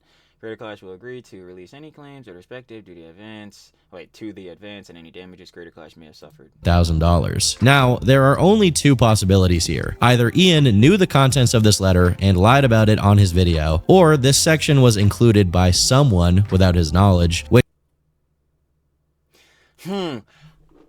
honestly, two things can be true. Honestly, I'm not gonna lie, two things can be true. I'm not gonna cap, because it's like at the same time I could see him like obviously not wanting to omit this because, or like omitting this because, yeah, we know Ian's a liar and he has said it himself. He's not too good at the communication. He keeps things a little too vague. But also at the same time, who, as I've been saying in many videos and in this one a lot, who formulates Ian's thoughts? Who fills in his blanks? Moving on. Which led him to make this video not knowing that they had, in fact, threatened Froggy with a lawsuit. But neither possibility made Ian, Anissa, or the event at large look very good. Not at all. Regardless of the details of the situation and their back and forth, it was just one aspect of the event, which up until that point wasn't signaling any issues. Until, well, it signaled every possible issue. On the 3rd of July, Yep. We gotta ask where the money is. Posted a video titled The Harsh Reality of Creator Clash 2, where he revealed they had lost $250,000 on the event. For Creator Clash 2, despite it being a fun event and despite good fights, that shit wasn't fun for you, nigga. You know damn well you ain't want to fucking box. The only reason you were boxing was because Yoko wanted clout. Stop lying. And a lot of creators sacrificing a lot of time, money, and energy, we lost $250,000 on the event. R.I.P. But yeah, You caused yourself to lose $250,000. It's unclear here if with we he meant him and Anissa, or he meant them and Real Good Touring, the company with which they work to host the events. There's also Mike. It would be all of the above, like Real Good Touring, them as well, because obviously Ian and Anissa were like the head bulls, so whatever Johnny want to go, their production company is under them. They're the fools hiring them so they can do this event. Like, yo, whatever they say is gonna go. So honestly, it's really all the above, and that's why I keep saying, yeah, I'm just gonna see what happens with CC3 on October 25th. Hollywood Palladium. Yeah, I'm just gonna see, because let's not forget, the production team that was previously in this John is the same team that's on it now. So we'll see for that and how that goes. Anyway, Leonardi, the silent co-founder of Creator Clash. So I wonder if... Oh yeah, and by the way, quick subs, it's going terribly. Yo, Myth dropped out. I don't know if it's gonna go that well. He's included here, which matters because although there may be an overall net loss, it's deceptive the way it's not specified how exposed Ian and Anissa were to it, meaning we don't know how much of that $250,000 is their personal loss. Immediately after, Ian says to be frank, I don't care, because I already know they broke. Again, their latest podcast app heads was arguing about having monopolies on Ethernet cables and how these Jones is apparently mad expensive and how Ethernet cables between 3 and 25 feet don't exist and how they didn't have a fucking mouse pad. Like, so yeah, I don't really give a shit about their personal expenses. I know these motherfuckers don't know how to run personal expenses very clearly by this event. What really matters is, where was the money for children with cancer? I think I know where it went. They weren't even able to pay off the minimums, which include the money for everyone's traveling, hotel, and training expenses. Unfortunately, we didn't even reach the break-even point, right? We're $250,000 in the red. I foolishly thought that the success of last year should be a minimum, you know, a minimum. Why? Why? Why should it have been a minimum? Why? Please tell me. What was giving you the factor that you had relativistically this much motion, gang? I'm not gonna cap to you, dog. Yo, half the heads in the crowds was H3's audience. Let's keep it a buck. Like, bro, it's... This idiot's a moron, bro. Whatevs, bro. And plus, Ian, I don't know if you peeped game, but the heads that were OG fans of you, bro, watching the content cops that has nothing to do with this political side, yeah, brother, your videos are fucking garbage. I mean to tell you that. I ain't gonna lie, but I'm sure heads have already told you. Yeah, they're terrible. So, yeah, you having the same motion isn't gonna really compute because, you're just not that guy anymore, pal. Like, bro, what are we talking about?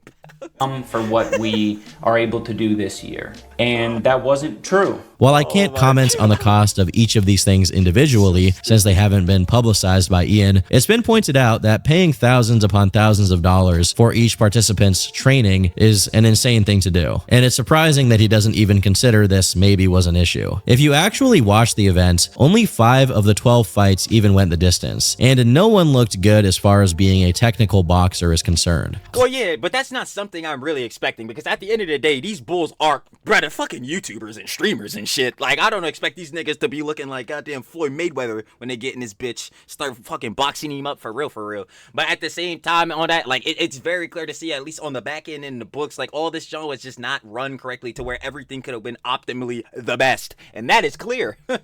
Clearly, they were all people who only took up the sport recently, and the thing is, that's not even a problem. Creator Clash and other events like it aren't professional or Olympic boxing events. And that's exactly what I just came out of saying. Like, I don't expect none of these niggas to be a Floyd Mayweather or Manny Pacquiao or some John, bro. But I do expect the event to be good, and, you know, if you're gonna label it a charity boxing event, donate to charity, that would be great. Like, it's not being watched by seasoned boxing connoisseurs who not the URR. Wait.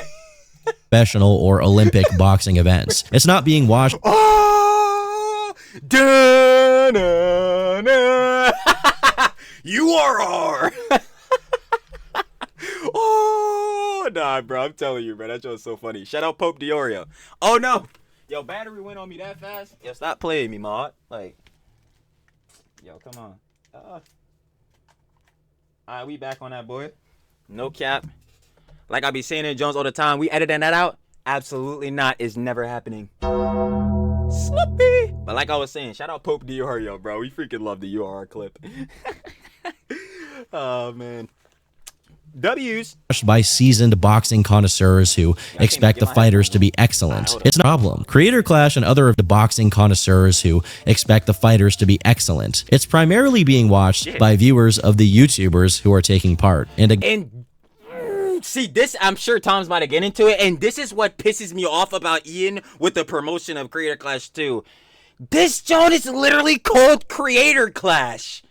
You get prominent creators in it. What do they have? An audience. So it would probably be in your best priority to have them promote this event. Oh man, bro, I can't. Again, bro, if it's not obvious so enough, much. people who are fans of Aaron Hansen aren't fans because of how well he boxes. Their job as entertainers is to entertain, and influencer boxing is one of the venues through which they can do that. But probably due to how much Ian and Anissa emphasized that they had to take the whole thing seriously and dedicate It's so funny for them to say, like, yeah, take this John serious, when that was completely the opposite of what they did. themselves to training, the majority of the people here were not posting content related to Creator Clash Knew he was going to mention it. And yes, because the promotion for these events were garbaggio. too. As it was pointed out by one commenter, even IDubbbz was guilty of this, as he, the co-founder and promoter in name only Yeah, where's his doc? of the event, wasn't making content out of the lead up, which is something he actually did in Creator Clash 1. In this harsh reality video, Ian mentions that all of the creators all had to put their careers on hold while training for it, which is precisely the opposite of what they should do. Unsurprisingly, plenty of people didn't. And that's why, no, because obviously you could make that distinction where you're training to box and all that, and it takes a lot to train for that, John. That's what I'm saying. I'm not putting anybody's regard of like training and fighting all that. I can always respect that, because it's like, yo, you're putting in time and dedication to this. I feel that. That's hefty. But at that same time, I'm gonna need y'all to post something, bruh, because who's about to fill up the seats to watch I get punched in the face? Bro, it's like, oh my god. Yo, this joint is actual pain, bro. Didn't even It's know the actual second pain. event was happening. Like, and if they did, they had no idea when. The content creators, who were paid a decent amount of money to show up, were incentivized to not do the one thing they can actually be good at, creating content. And even that is being generous, since most of these guys didn't get any significant amount of views, meaning they couldn't promote the event even if they wanted to. I don't want to be disrespectful to these people, but the majority of them are randoms whose names don't get people buying pay-per-views, Jack Manifold, Myth. let alone tickets to the event. And yet, they're getting the same amount of money as the big names, despite bringing in only a fraction, if even that, of the total viewership. Simply put, them being there cost more than it generated in revenue. Ian You want to know what costs even more? Flying out 300 separate creators. I think that costs a lot. could have dramatically reduced the costs and increased sales by only having the biggest content creators on the card. And of course, telling them to actively promote the thing they're doing. Common sense would say so.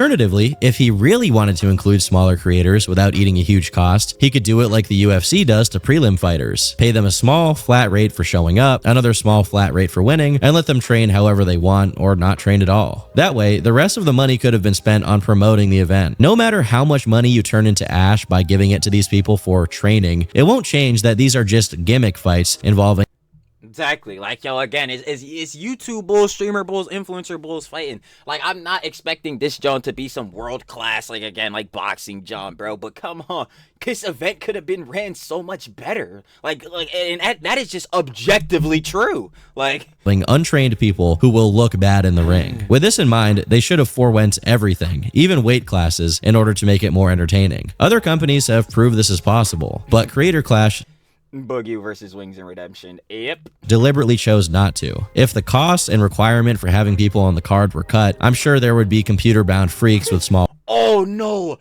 Oh no! What is his name? No, I know this, bro. Crap! I'm gonna be so pissed. I remember the was it? Did we make a video on this fool? Oh no! I'm so hold on, wait. I'm gonna be so mad because I'm gonna think of his name as soon as I click off. Yo, what? I can't remember it. I know exactly who this bull is. He's the bull with the messy room with the roaches and all that, bro. Oh my god, what is his name? I'm gonna be so pissed. I'm gonna think of it later. I'm gonna be so mad. followings who would throw themselves in the thresher for attention and the content they could farm out of their appearance. Based on Ian's explanation of it, he believed that simply having more people on the card would generate more revenue, without taking into consideration whether these new people had any sizable following whatsoever. I thought, okay, you know, we're bringing on more talent, we're bringing on more creators. That should translate to more pay-per-view buys. Yeah, like on a if you're thinking about it simply, yeah, but you also have to imagine, like Turkey Tom was just saying, what is the relative scale and audience? Because I think, like, yo, if you look at, like, even just Harley, for example, obviously, yo, is Harley getting the same views from his prime? No, but even someone like Harley's got, like, millions of subscribers versus some of these other heads. Like, it's very clear to see, just on a base level, getting someone like Harley is gonna produce more than getting, I don't know, like, current day Myth. I'm gonna keep it a buck, like, I'm gonna keep it a stack, man. Even if he paid them all the same, which he might have been dumb enough to do, it's obvious that the biggest creators will bring in the crushing majority of the revenue. Exactly. And the smaller ones will end up being a cost. Instead of recognizing his abysmal failure to run his fighting event the same way all other successful fighting events are run, he instead thinks that this is the fault of not having enough anti-piracy measures. Oh, yeah. Man, the piracy pirates came through, man. They took all the cheese. We couldn't make enough money. Amongst the 800 pirated streaming sites, there were between 1.3 and 3 million viewers. So even though there were around 50,000 pay-per-view buys, there were around 1.3 to 3 million viewers. Oh, yeah, Ian, I'm not gonna lie, man. That sucks, bro. The piracy pirates came through. Hey, man, can you tell me how much you spent on that gala? Or better yet, both of them? And also, how much did you pay the comedian?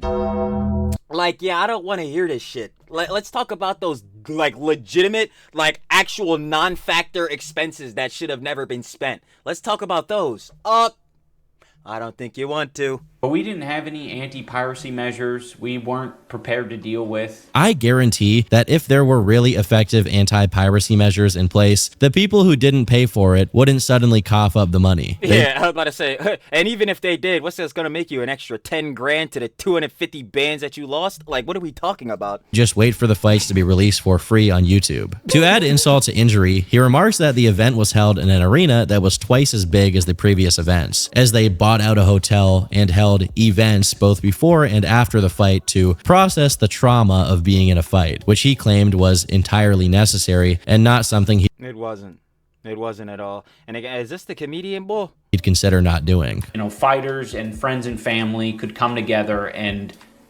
process their trauma. That was sort of paramount for me. According to Ian's boxing coach, who eventually defected and spoke out about the event, a month before Creator Clash 2 took place, Talked about it earlier. they were already in the hole for half. Let me see. IDubbbz and his wife Anissa Joma faced a shocking $500,000 deficit just 1 month before their Creator Clash 2 boxing event took place. This massive financial hole appeared before they even shelled out for an extravagant gala that likely costed another 6 figures. Go figure on how stupid that is.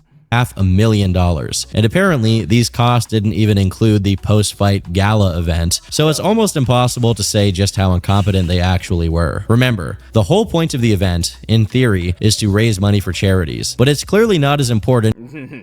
That wasn't the main jump for the event. That's what they were trying to market it as, that, yeah, it's a charity boxing event, but that wasn't the main, like, driving force on why this event was going on. We know what that was for.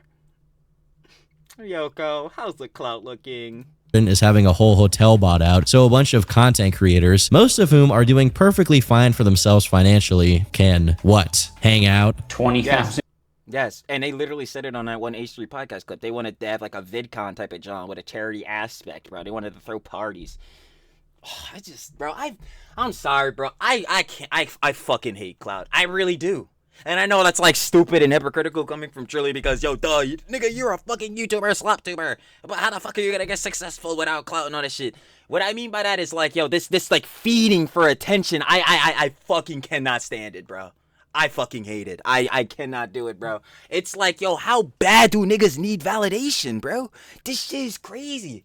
That means if you need validation this bad, especially from external sources on the internet, bro, your people's around you, bro, you gotta talk to him and tell them to share more love with you, bro. I'm dead serious. Because if you gotta go out of your way for all of this, bro, to do all this type of jazz so heads will glaze you online, bro, this is like, dog, does anyone around you in your IRL actually give a fuck about you? Because it's like, dude, how are people just letting y'all fuck this up? Like, I don't understand.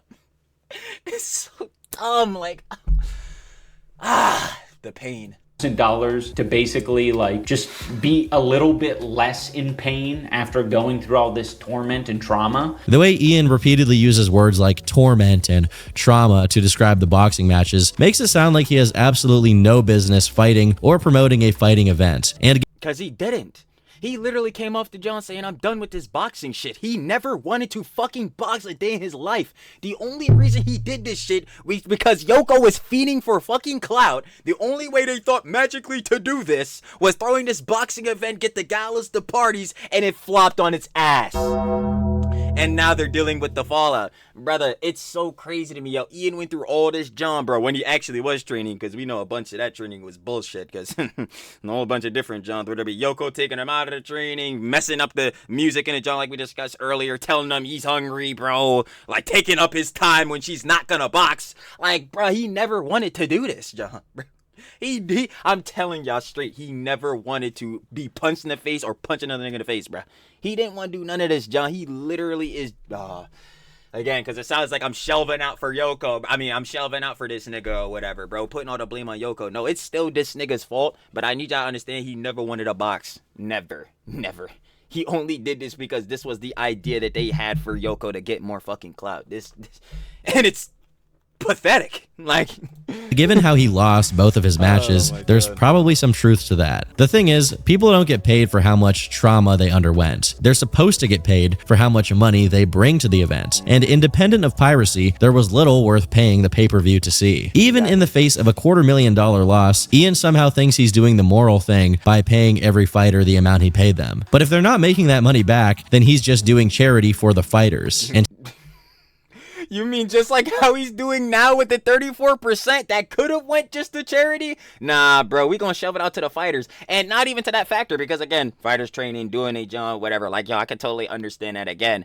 But brother, they was saying they was gonna take the 34% and just, on the good faith of their word, gonna donate to charity themselves. I don't know if these morons thought I was born yesterday, but y'all are pathological fucking liars. No one believes that. Like, what? Instead of like, doing charity for, the charitable organizations that Creator Clash is supposed to support. Lastly, it's impossible not to notice that whenever it's to show up to a podcast or take credit for things going well, Anissa's involvement is unavoidable. Yep. But whenever it's to address difficult things and actually... Whenever it's time to take accountability and take those L's to the chin, she's nowhere to be found. I know some of y'all hate the gong bell. I don't give a shit. I'm gonna be real. I'm pressing that boy every single time because it really needs to be hammered in how fucking stupid these morons are. Like, yo. Communicate clearly, you only see Ian. Coincidentally, the only times things get communicated clearly at all is when Ian is the one doing it, which makes it that much more frustrating that he keeps putting himself down about it while praising Anissa's communication skills. I'm telling you, I was so right earlier, but Tom literally speaking exactly what I'm hearing, bro. Like, exactly what I'm seeing. It's crazy. I'm like, bro, how he's on the stream, the same stream. She's literally saying he has IBS and he's shitting himself. He's saying that, yo, she's great. She's filling in my thoughts. I'm like, this cannot be real, bro. Like, this cannot actually, there is no way he psyoped this far, bro. My God, like that actually is terrifying, bro. Yeah, Anissa was the one who solves problems. She creates way more fucking problems. More communicative than me, and her communication skills, just like yours, are dog shit. And she's better at communicating than I am. She really isn't, but neither of you are good, like we discussed. I fucking suck at this shit. Obviously, dumbass. Again, this is why she's filling in your thoughts and not doing a good job at it. So where were these amazing communication skills when it came to giving the public the reasons why Froggy was removed? Oh yeah. They were inactive. That was Ian. At the end of the day, the person who has to take these catastrophes to the face is Ian. And given that he's at a much better financial standing than she is, It's because, yo, this is okay. I can kind of compare this back. Again, another comparison to the Clara Dow thing. It's because, let's be real here, In the case with Cleric Dow and her boyfriend, yeah, nobody really even knows the nigga for real. I'm gonna keep it a buck. He's really a side character. In this case, it's like, yo, heads both know Ian and Anissa, right? But out of the two, we know who the actual titular main character is. This nigga, right? So it's like, yeah, when everything goes bad, the nigga that's gonna get up there and apologize, bro, and take it is him. And it's never Yoko. I hate it. This is what I'm saying. Content Cop Tata, she is shelving out an apology for that boy. I'm telling you, bro. Nah, just like Tom just said, you want to take credibility for everything, every single jump, bro. But whenever the backlash come, you know where to be found? Never. It's not happening. Get yourself up here and keep embarrassing yourself and embarrass yourself with a genuine apology about all this junk. Cause yo, what is we doing? Like know that Ian was covering those Creator Clash 2 losses, as he'd never allow it to cut into her OnlyFans revenue. If this massive failure— Nah, fuck that. She went through this boxing event. Now you definitely putting them cheese up. What the hell? You want to suck Hasan dick for clout so bad? Now you could put some of that rev up since we want to do this boxing shit. wasn't enough. About a month before he made these announcements, Ian released a video titled "I Miss the Old IDubbbz," which is just an even more grating remake of his 2020 response to the OnlyFans criticism. I am responsible for creating Learning empathy at the age of 32. Depressing. a lot of hurtful and damaging content on this channel, and I've also created a culture of apathy and, I don't know, a lot of like cruelty as well. Here, he announced he'd be taking down some of his content, specifically his content cop videos, which he considered cruel and morally grandstanding. And while this does fall in line with his current worldview, the grandstanding part is simply not true. Even if his older content was mean-spirited in its attempts to entertain, at no point was Ian taking the moral high ground. He made people look stupid, or at worst, deceptive, but he didn't really paint his targets as evil and make himself look like the good guy in comparison. That's closer to what H3 did when he used to cover things like CSGO skins, and it's not what IDubbbz used to make. He also says that he only got up to those things in the first place because he felt his personality wouldn't be enough to entertain people. And although he's right, it's complete— I was saying hindsight, but then I have to say asterisk to that, because his personality then and his personality now, fuck the content, are still completely two different people, bro. Like, it's like, oh my god, I be turning these boys into rants. I don't care, bro. Yap sesh. But like, they're two totally completely different heads. That's what I was saying. Yo, like the 2016 version of IDubbbz that saw him make the video about not giving a fuck if niggas jerk off to Anissa OnlyFans, bro, he's laughing at that nigga, bro. He's laughing at that. You're gonna be like, bro, you a bitch.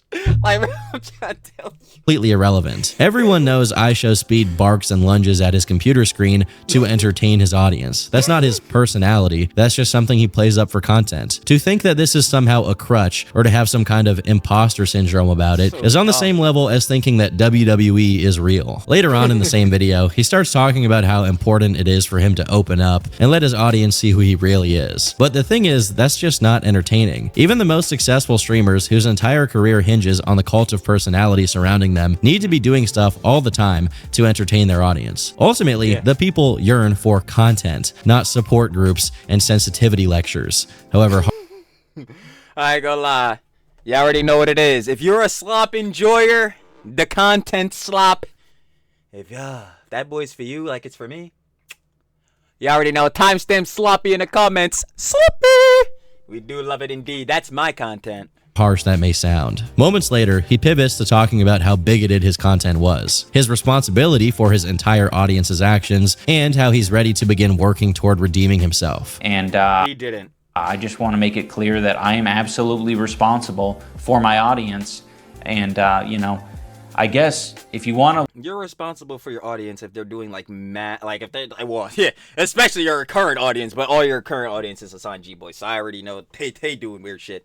But anyway, yo, this is like that Ludwig argument I always talk about. Yo, if say you got 100,000 people in the jump, bro, if you look at heads and be like, and tell them directly, yo, don't do no bad jumps, and then one or two bulls that still like you go out and do some bad jumps, are you responsible for these niggas?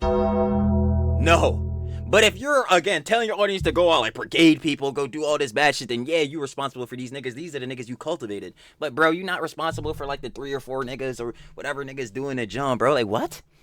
You know, look out for people who are red flags. It's definitely people who had my mentality that say, I'm not responsible. The thing is, if it's true that he's responsible for his audience's actions, then he has absolutely no hope of ever redeeming himself. He had tens of millions of people repeating all kinds of unsavory catchphrases, and like, this is what I'm saying. I literally was saying it earlier. Like, I have clinical depression. Like, bro, Hedge is still quoting some of these old clips. If that, yeah, so no, time is really right here. If he's really trying to avoid and like obfuscate himself from that junk, it's never gonna happen. But it doesn't matter because a career is never gonna come back, so.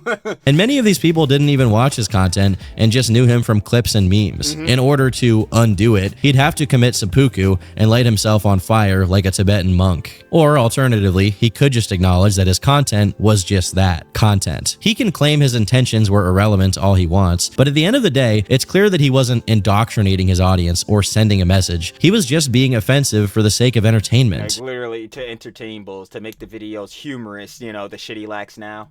If at any point he was morally grandstanding, that point is right now, as he tells the people who liked his old content that they need to acknowledge that it's irresponsible. But it doesn't matter. I don't think anyone deserves that level of cruelty or hate.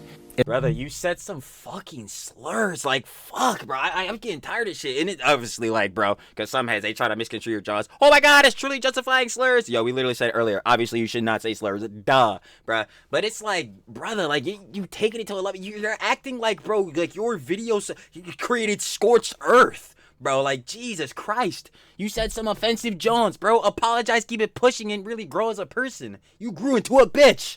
Like, bro, it's annoying, bro. It's also indoctrinated a lot of people into thinking that this is an okay way to behave, and it's not.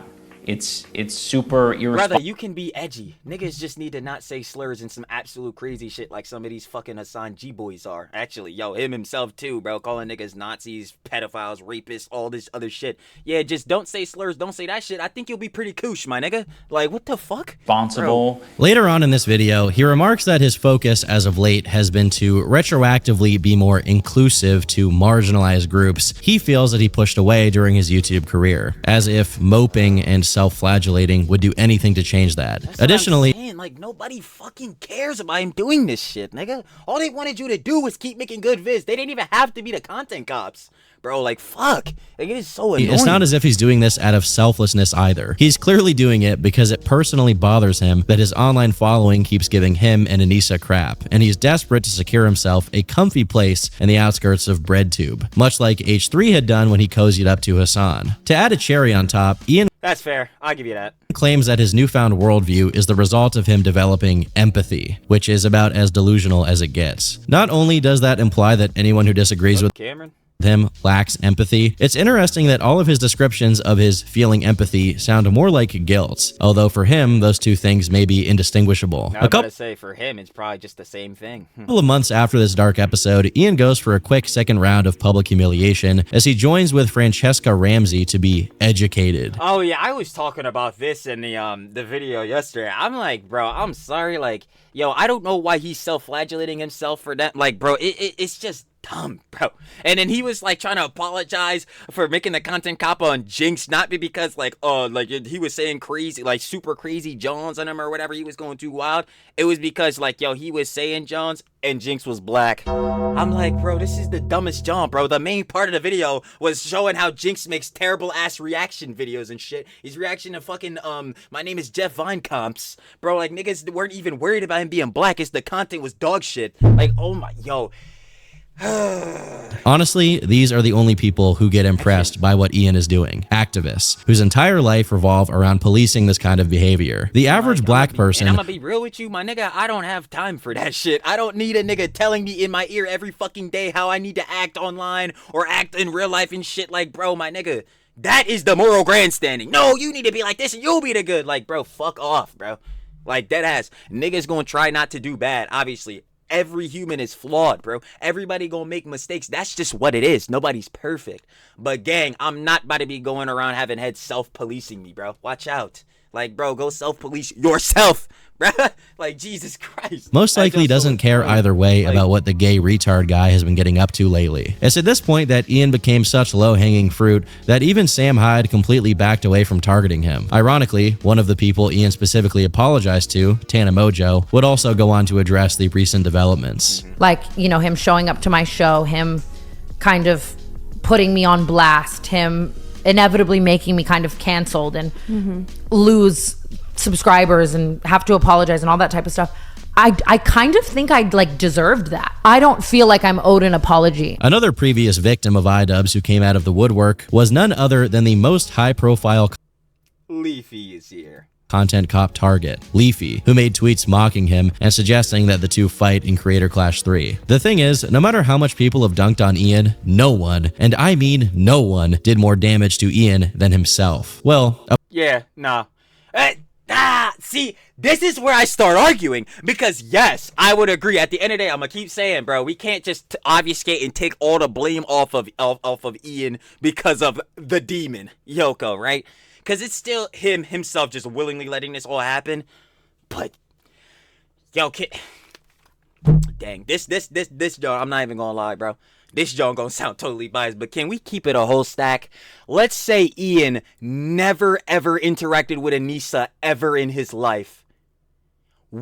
He might have still became soy. I'm gonna keep it a buck. He might have still became soy, but would it have went all this bad? Creator Clash and John would have never happened.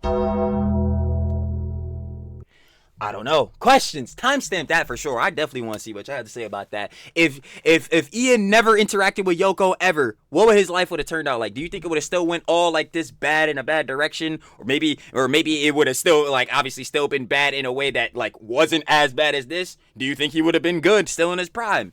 Please let me know. I'm genuinely curious to hear Head's opinion about that. apart from maybe Anissa, who seems to never get tired of adding to the public humiliation. And She doesn't. She loves it. She quite literally I'm guaranteeing, yo, every time she embarrasses Ian, bro, just the thought of embarrassing him gets her jaluper absolutely slimy, bro. whatever way she could. I just want to ask him if you've always been shitting your pants. No. I'm sorry, I'm never gonna get over this. No. You've always had like IBS. You've always been shitting yourself. Yeah, well. To bring back a point from earlier in the video, people like Anissa tend to have the compulsion to reveal intimate and uncomfortable things, whether it's about For what reason? Absolutely no clue. themselves or other people. And here we can see it in full effect. This wouldn't be the last bout of embarrassing situations caused by Anissa in the year of 2023, as in November, Max Mofo, one of Ian's longtime friends, was getting tattoos? No. married. But in the pictures, Ian was nowhere to be seen. Eventually, he made a passing remark about it during a stream, saying he had important business to attend to in the States. He didn't. So he traveled to Australia a month before to congratulate him. While it's impossible to know what this important business was, No. We know what it was. that he had to be in the States for, it was later leaked through Anissa's Discord that the real reason Ian went to Australia was to get a tattoo. Now, there are a few things to say here. First off, there's the obvious, which many people have said, which Ian, you're a fucking asshole piece of shit friend, because why the fuck would you not go to your man's wedding? is Joji, who is certifiably a more busy and famous person than Ian, managed to make it to Max's wedding, but Ian couldn't. That It just really keeps going on to hammer in how terrible and bad of people they truly are. doesn't sound right. But beyond that, he could go to Australia for a tattoo, but he couldn't go to his friend's wedding. And lastly, why, after nearly 10 years, is Anissa still telling her Discord about her personal life, knowing— Wait. She's still doing the Discord, John? I thought she moved over to Twitter to embarrass herself. She's still putting Johns in Diskies almost to this day? Oh my God. I'm done. that it will get leaked. And to make matters worse, she's once again talking about Ian having 10/10/2023. So literally just about 2 years ago, she's still fucking doing this, bro. Holy fuck, Ian. Just leave her ass, bro. I don't get it, bro. IBS and pooping himself, specifically that she thinks she gave him— She literally, it makes no sense. She only is with you for money and clout. She basically said it from the John we got from Mike and Kate. She did, like her mom was saying, she needed two things in a man: the millionaire status, the following the same, and then following the same religious practices. Like, she doesn't value you as a person, and it's very clear to see by the way she emasculates you. Just leave her. I don't fucking understand. Shit isn't love. Like, food poisoning by improperly boiling her food. I thought she was the nutrition specialist. How can you screw up boiling something? I don't— when you're at, again, room temperature IQ, what do you expect? Know how, at this point, the issue of Anissa's need to parasocially connect with strangers online hasn't been dealt with. It is potentially... I'm asking the same question. How to this day, for years, almost a decade, like Tom was saying, are you still this same clout parasite succubus demon? Like, it makes no sense. the root of every bad thing that's happened. At what point do you not realize to yourself, like, oh shit, wait, I'm unsufferable? Like, bro, like, what? To them since 2019. But maybe that's why Ian thinks she's good at communicating. She's just yapping and exposing herself to anyone within listening range constantly, while Ian only speaks out when he needs to. Having learned nothing from... And is that not the thing everyone should do? Only speak when you need to speak, because when you say, Johns, it's not your time to speak, or you don't need to add all this extra context in Johns. Yeah, these details, it could look bad on you, and or it could be used against you. Like how it has been for Ian. Now everyone's calling the nigga caca pants, CT Ian and shit. Don't call him that, by the way. I ain't gonna lie, CT John is bad. But like, yo, from the absolute catastrophe that was Creator Clash 2. In February 2025, Ian resurfaced to announce his third installment, and I almost shudder to say he somehow made it worse. Within the first couple minutes of the announcement, he says this. The theory I had 3 years ago when trying to promote Creator Clash 1 is the same theory I have today. I think the single most important element of an influencer boxing event is the mystery component. Obviously, what? Gotta have, you know, popular influencers. Maybe it's... Yeah, no shit, dumbass. It's called Creator Clash. What the hell is this mystery he's talking about? Important to have a little drama, a little beef. But what I think makes influencer boxing interesting at its core is the mystery. Who's gonna train, who's not gonna train, and what does their particular background contribute to the outcome of the fight. I'm genuinely trying not to be cynical, but mystery is not even in the top 10 things that make an event of that kind sell. Exactly.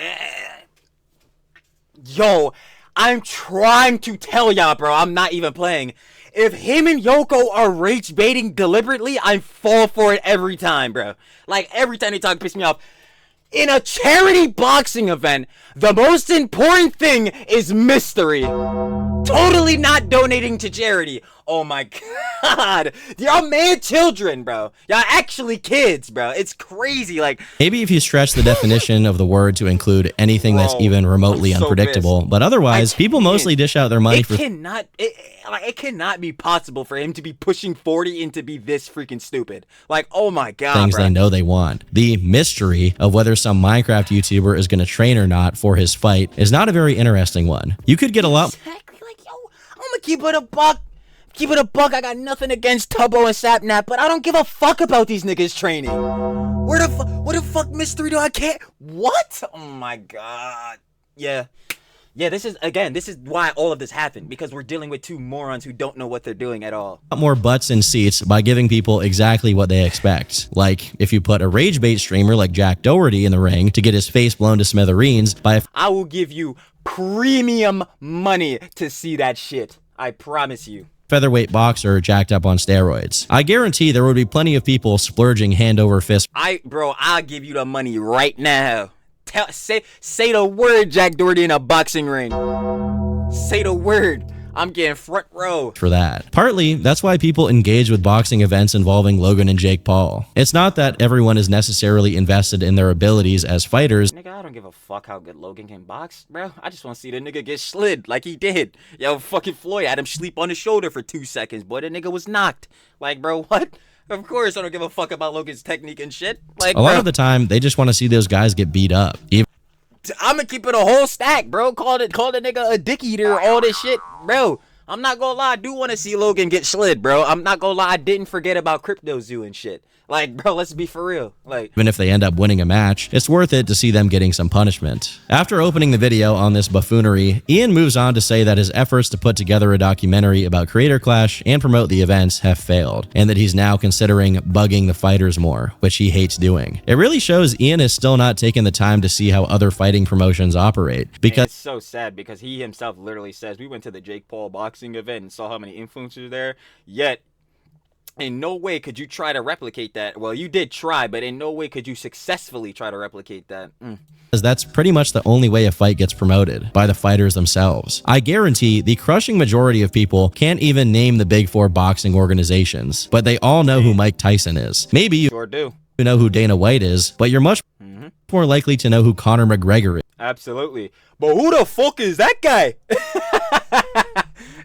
Here, Ian establishes that for the past 2 events, he has decidedly avoided having the fighters promote. It's like he's actively trying not to make money. Fortunately, he expresses he'll at least try to change that for the 3rd event, which is better than nothing. He also talked about the fundraiser live stream he ran after Creator Clash 2 failed, which apparently ended up raising $160,000 for charity. Again, definitely walking in the direction of redeeming it. While Ian had been on his path, some of Yep, definitely is, but I'm not gonna lie, 160 bands, if I do the math real quick, that's about 90 grand off of how much was supposed to be going. Actually, not even supposed to be going. It would have still been 0, because that's just breaking even. his former collaborators, Anything for Views and Max Mofo, had been busy with their show Cold Ones. They managed to run it without pissing off their fan base, and every episode would receive a very respectable viewership. As a result, for old time's sake, they decided to bring Ian on for an episode. It didn't go that well. He seemed extremely low energy in the video, hurting the Because he's not, like, he's just not funny anymore. Like, that's what just really sucks. Like, he deadass has no fucking humor anymore. He's not funny in no regard. Nothing. He's finding John's, like, a fucking skulls being sent to Ethan Ela's crib. That's humorous to him now. Bro, this... overall entertainment value. And even if that hadn't been the case, it's likely the comment section would still be what it is, given how Ian had changed. Did I just get a lobotomy, bro? It was so kind of you guys to bring on this freshly lobotomized boy. He almost acts like he's present and living in the moment. You guys are lucky he could fit you in between his wife's tattoo appointments. Bro looks like he's actually banned from having fun. But at this point, Ian had chosen to plunge himself into a crab bucket, and they were ready to pull him back down before he could crawl his way out. In this case, it was due to his past ties to H3H3.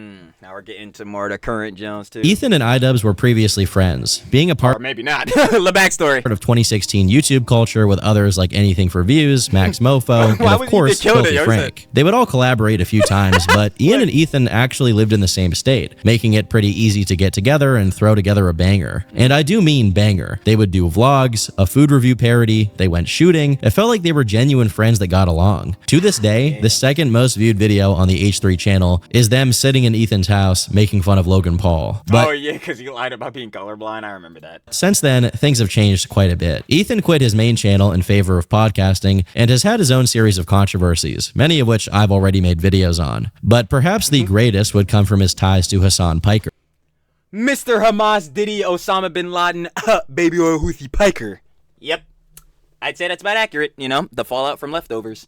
A controversial Twitch streamer that I'm sure many of you are familiar Very, extremely, unfortunately. with. In 2021, they started a podcast called Leftovers, mostly revolving around political issues. But eventually, the show fell apart as Ethan and Hasan's relationship crashed and burned. As far as I can tell, this was mostly over the fact that Ethan, who is Jewish and critical of Israel, but also married to Ela, who briefly served in the IDF, wasn't sufficiently pro-Palestine for Hasan and his audience's liking. After their final debate on the issue, it went on a hiatus. While they briefly remained on good terms, as Ethan claims to not just want to continue debating about it, but also donated $6,500 to Hasan's pro-Palestine charity, their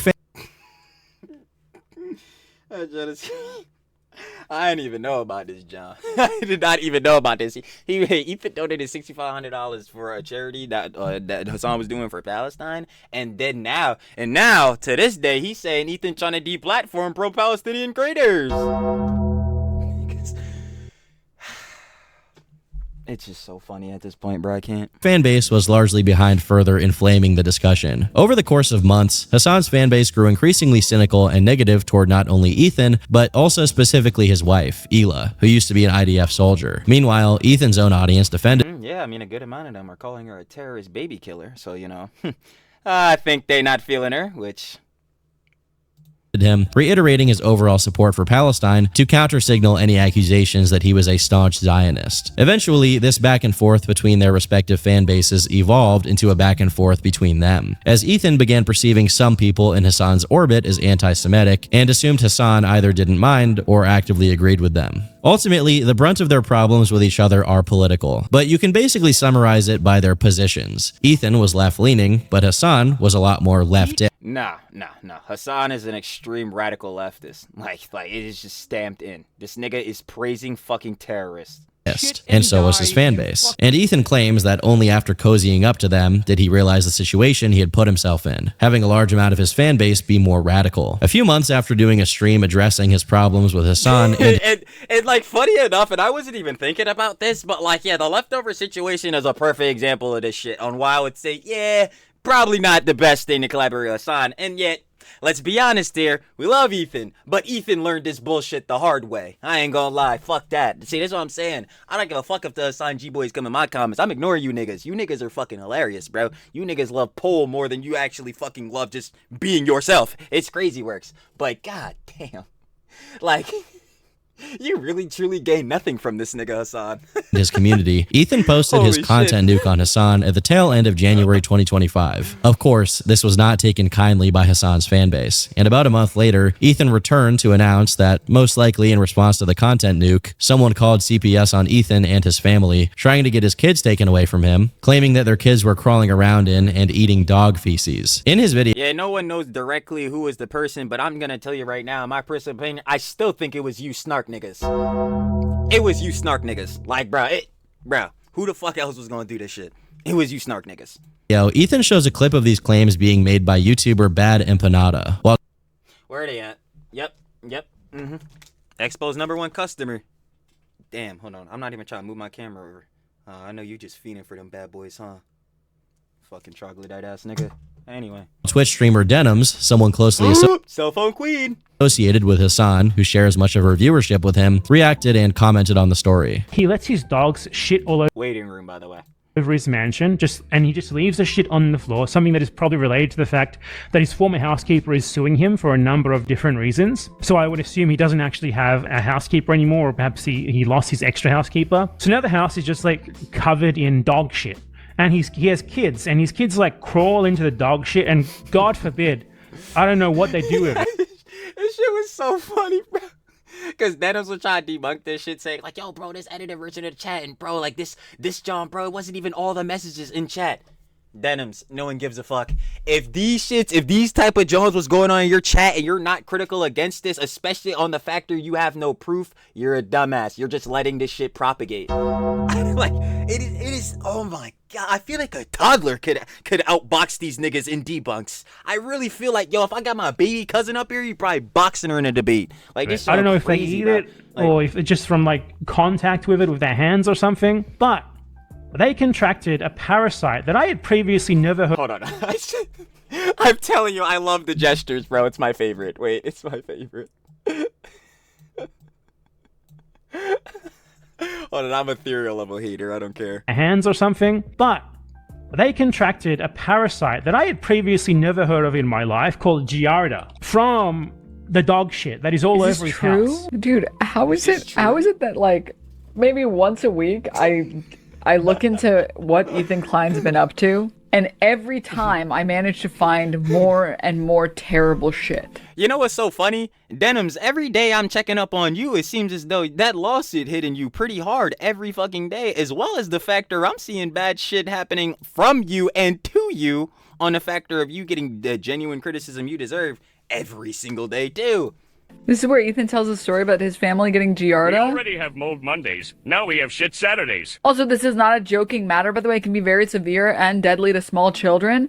I mean, much like many other illnesses, it's very, very, very... Giardia is common and obviously, like, easily can be, like, you know, not there anymore if you take antibiotics, so... very dangerous when infants get the same sicknesses that adults get. There are lots of things that you can get as an adult. You're totally fine. You'll be A-okay.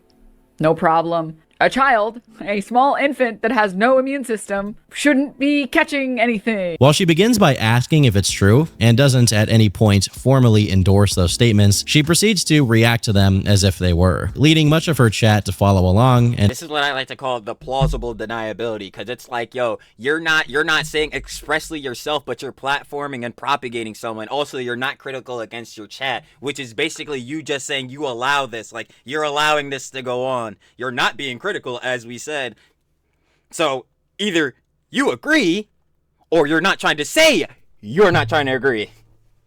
Which that thus makes it plausible deniability. And outright say that someone should call CPS on Ethan. While Denims and Ethan were already at odds with each other, so she had every reason to be biased towards him as a person, this clearly crossed a line. There's a whole heap of Like you're trying to get his fucking kids taken away. That's what I'm saying, bro. With Denims, Casey, Tron, and Frogan, bro, I'm not mad at Ethan for going scorched earth on you niggas. Y'all fucking done. Especially you, cell phone queen. Look at what the fuck we're looking at.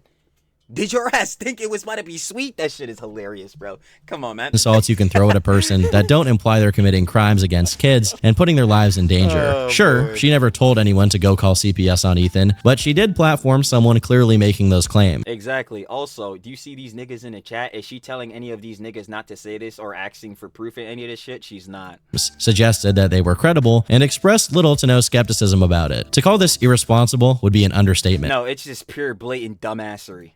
And you would think that and these this is the same reason why she's in the fucking lawsuit, bro. Like, people who harp on the dangers of platforming and responsibility all day would be a little more careful with what they signal boost on their stream. Regardless of whatever political issues these people may have with each other, the CPS thing was really the moment that all hell broke loose. 1 month after Ethan's video that's when Ethan went scorched earth. I'm trying to tell you. About it was posted, IDubbbz brought back Content Cop just to cover what was going on. Worst Content Cop ever. F- on a tier list. I'll keep repeating me saying that. I don't care if Ed say I repeat myself. It is facts. This Content Cop was bad faith, disingenuous, clip-chipped, out of context, and was missing especially the main context, the whole false CPS situation. This video is fucking terrible. Next. With his specific focus being Ethan, whom Ian saw as having completely lost his mind as a consequence of his beef with Hasan. I wish I could build some gravitas up to his new Content Cop, to hype it up. No, you can't. There's nothing to hype up. This video and the Content Deputy was dog shit. If it were some comeback. But to put it simply, this video can be summarized as Ian signaling that he is on Hasan's side. I mean, it couldn't... It couldn't get more obvious. Most importantly, Denims is directly featured in Ian's video, which again is a questionable decision from Mr. Responsibility, Ian Jom. No one that wasn't Ian giving actual criticisms to Ethan should have been in this fucking video. Guaranteed. Not even guaranteed, stamped. Like, bro, what is the purpose of Denims and Frogan and Hasan being in this vid? And I'm not even going to talk about Sean the Irrelevant. Like, bro, what are we talking about right now? Oh my god, it is got me sent, bro. I can't. The stance Ian takes is that Ethan was going too far purity testing all of his acquaintances to ensure none of them expressed even a smidgen of support for Hasan and his orbiters, which culminated in all of his former friends, including Ian, feeling alienated. But Ian goes above and beyond when he compares specifically supporting Denims with being friends with someone who your friend doesn't like. This would be a lot more applicable if this was about anyone else in Hasan's orbit, but in Denims' case, she was directly responsible for signal. That's what. Oh my god.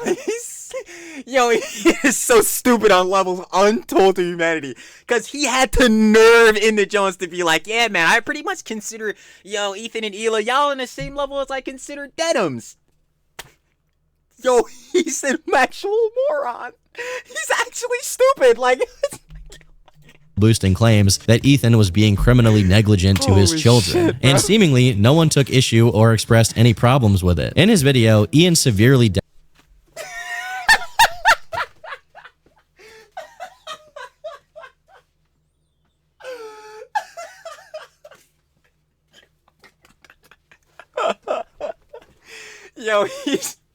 Yo, this is the best screenshot I've ever seen in my life. Nah, bro, I'm sorry, bro. Nah, hold on. I gotta move myself out the way, bro. I need this screenshot of Ian, bro. This is the funniest thing I've ever seen. Hold on.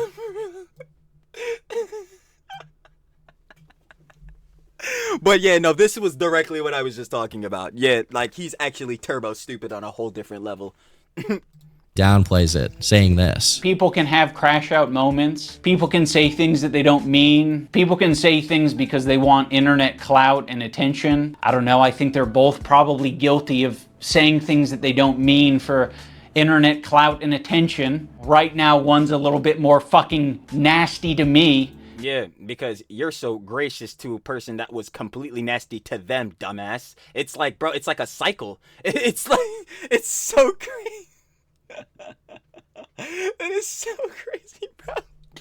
Than the other. Even if Ethan is wrong on every other aspect of his approach, siding with Denims simply because she's being less nasty to him once again highlights what Ian's problem is. He did not suddenly develop empathy. He didn't. He's bro, I know we always meme about it. He learned empathy at age 32, but let's be for real. He has not an empathetic bone in his body, bro.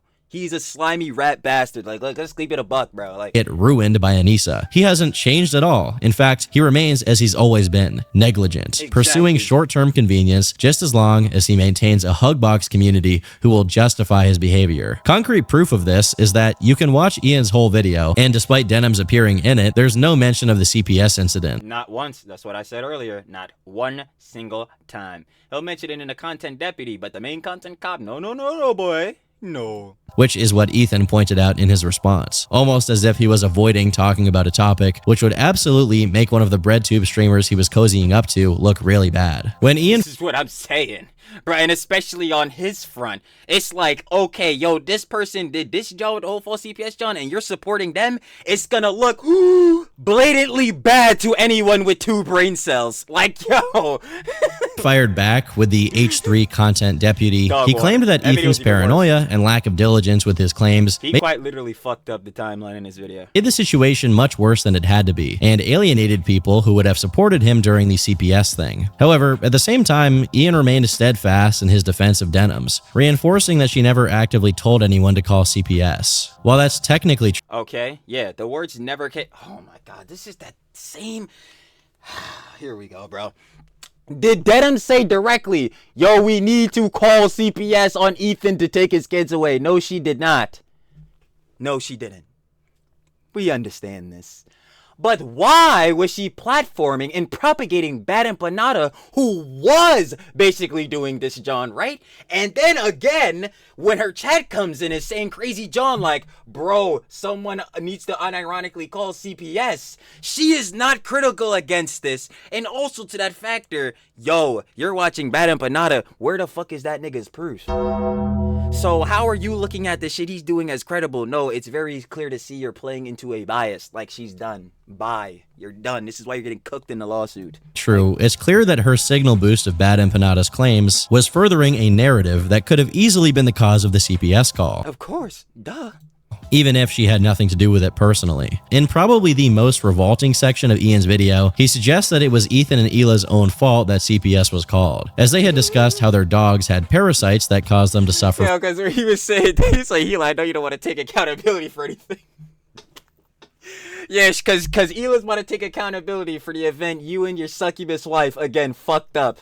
It's crazy. From diarrhea, and their son was in the crawling stage at that point in time. If I were of IDubbbz's, shall we say, persuasion, what he's doing here precisely fits in the category of victim blaming, as Oh, yeah.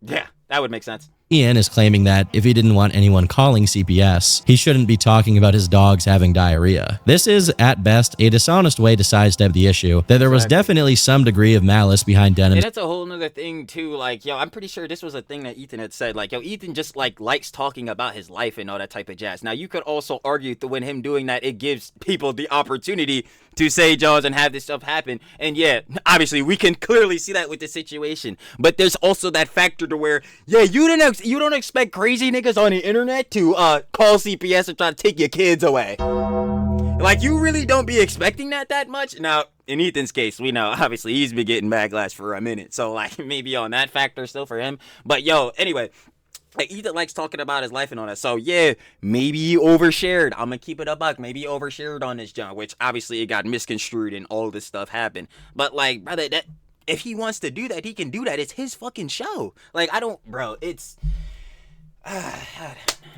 his clip, even if it was just irresponsibility. And everyone else involved, or any viewer, has every right and reason to dislike Ethan and antagonize him. But the fact that none of them had the ability to acknowledge that there absolutely was some deliberate and malicious buildup within their community to the false CPS call. Exactly, and that's what I'm saying. Like, yo, and this is where niggas, they be flaunting my shit. Like, they over here trying to be on deck. Like, bro, has hit me with the Ethan orbiter allegation, H3 orbiter, all that shit. Whatever. Nah, if you want to criticize Ethan and you feel as though there's shit you can criticize Ethan for, go right ahead. We're all free to have opinions in that type of jazz. And I've said it before. The Jones, like the Ben Shapiro take he had or whatever, like that shit. Yeah, I ain't gonna lie. Like, that works. I'm like, yeah, bad Ethan, not good, and all that type of tip. But yo, within this situation, obviously, yeah, Ethan can still be criticized in some venues. But brother, if you're telling me that the criticism is not mainly going to these motherfuckers, bro, it's wild works we got going on here. And pretending like they're not doing anything, like they love to say that Ethan is the one sending the harassment campaigns and they're not doing anything. Because like I said all the time, they're angels. They could never. That's bullshit. Like, yo, come on, man. Signals that this game was rigged from the start. As unlikable as many may New Vegas is so good. Love Fallout. Find Ethan these days, it's clear they're playing dumb and simply don't want to hold one of their own accountable, just because she's one of their own. The worst irony of the video is that Ian concludes his point with this. Part of my criticisms of Ethan initially was the openness. I think it's a problem that you are that open, Ethan. And this is what I was just talking about. But, nigga, that's just for you. And you already have a fucking negative bias towards him, dumbass. So, of course, you saying... within you saying, like, oh yeah, he shouldn't be as open, that's because, yo, you're immediately gonna take whatever he says and try to form it in a malicious way, dumbass. Like, what are we talking about, bro? Well, you know I'm very open about everything. It's part of how I wanted to conduct myself. What did I say? Ethan was literally saying this. I swear, no pre-watch. It's just like, Slippy! We're watching. Whether it be on camera or off. And how I wanted to relate to the audience is to be open as possible about every fucking thing in my life. It is not strictly a benefit to be as open as possible on your podcast. This guy's wife has been airing out their relationship issues and even detailing his bowel movements to any... This is not what podcasts are. It's horrible. anyone willing to listen online, and now he wants to make a problem out of Ethan's openness. This same person live streamed his own therapy session where he actually cried while expressing he wished he had the relationship that Ethan and Hila have. Turbo stupid. You know, I also see the dynamic of Ethan and Hila. I'm like, fuck, like, it's just really, it's really hard to be, a couple online and see I just don't give a fuck, bro. people attacking your partner, and it's like, What is your partner doing? Okay, like if Especially online, on Twitter, all this jazz. What is she doing? you come to their defense, that doesn't always help them. It, of course, won't, considering the shit she's saying is dumb and the shit you add is dumber. Right. Sometimes that makes it worse for them. Every time for you. This is a self-own so devastating I can hardly believe it's real. It sounds like I'm making it up and this clip is AI, but no, he did this. And that's without even getting into the possibility that maybe, just maybe, your actual wife posting nudes online for anyone to see might fall within the umbrella of unhealthy openness that invites negative attention from people. It is complete, like that. This is what I'm gonna be talking about, bro. That's what I'm gonna be talking about, bruv. I'm gonna keep it a buck, yo. Some heads, they got relationships, yo. They partners do the OF, do the fans league, whatever, John. They can maintain it, but I'm gonna keep it a buck, though. If you ask most heads if they would prefer if they partner had an OF or not, I'm gonna presume that most heads are going to say no. So. People online. Not to pass judgment here, but I don't think you can have credence to make an issue of other people's openness at that point. Imagine if the situation was that after Anissa worried about potentially having given Ian food poisoning, someone called the police and reported her for attempted murder. Or what if, back when she was airing out their relationship issues on Discord, someone made a video claiming Ian was an emotional abuser? Would that be justified? Or would that be considered targeted harassment? Again, Ian has been chronically using the word harassment to describe his detractors ever since the OnlyFans incident. This is what everybody in Hasan's orbit does too, though. Like I was saying earlier, they're all saying it's targeted harassment campaigns and shit. Like, no, it's not. Y'all are getting backlash for the dumb shit that comes out of your mouth. In 2020. So he has absolutely nowhere to stand when it comes to downplaying Ethan's situation. Did Ethan attract some of the hate he's gotten online by inviting Hasan into his community? Yes, I would directly tell you this because I would again tell you that you gain nothing from collaborating with Hasan. Yes. But most importantly, is Ethan being held to a double standard due to his political stance? Absolutely. And over time, the issue only festered, as people in Hasan's orbit doubled down on it. First, on the 8th of May, Denims made a tweet. Despite publicly acknowledging that I have never endorsed, and even denounced, calling CPS on Ethan, he has continued to spread this malicious lie. We should hold influential creators like this to the same standard we hold anyone else to. I am going to do my part. If Ethan Klein doesn't retract his lies about me, I will look into legal avenues and convince him that he should have. Oh yeah, this was for the GoFundMe for that what is it called? Public retraction of a false statement or whatever the fuck that shit is called. Yeah, where's that GoFundMe? Where is that GoFundMe? Yep. Anyway. She also continued to comment on the situation on her streams, where it was said that the Kleins were milking the CPS situation for sympathy. I think it's embarrassing for Hila here to be like, this is so traumatic for the kids. You're trying to traumatize the children. It's like, dog, you literally, the vast majority of people are like... The memories clip. Oh boy, I fucking love this clip. Vast are not remembering anything that happened to them at 3. It's just sympathy, right? It's just, she's just pulling like... Not facts, Denims. You spitting. But go check out that article, though. Like the IDF classic card of like, please, my life is so difficult. Denims ran a GoFundMe page to try and raise $150,000 for her to sue Ethan. But a week after opening it, she had only raised $46,000 and refunded the money. Stupid ass. And said she would be funding it herself due to the risks involved. She getting sued now for a lawsuit. Doesn't seem like it's self-funding considering she was the first one to put up another GoFundMe. These clowns, I'm finna keep laughing at y'all, bro. Y'all are clowns. I don't care how much the G-boys suck you niggas off, you're always gonna be dumb as shit. And the only reason that it wouldn't be even more colloquially known than it already is because these niggas are holding you up, sucking you off so hard. It's crazy. Meanwhile, Bad Empanada, the person who, as far as I know, was the originator of these claims, even if he didn't make the CPS call, said this in a stream with Hasan Piker. If they feel he's the main nigga. Let's keep it a buck. I don't even think he was the nigga that did the actual call. Because he was fucking memeing about it on his like Instagram story or some bullshit. His fucking rat. But anyway, I don't even think it was him. But he was definitely the main motherfucker putting out like that there was dog shit all over the house and shit. It was directly this nigga. Like, if they feel bad, if they feel harassed, honestly, great. I don't give a fuck. Fuck them.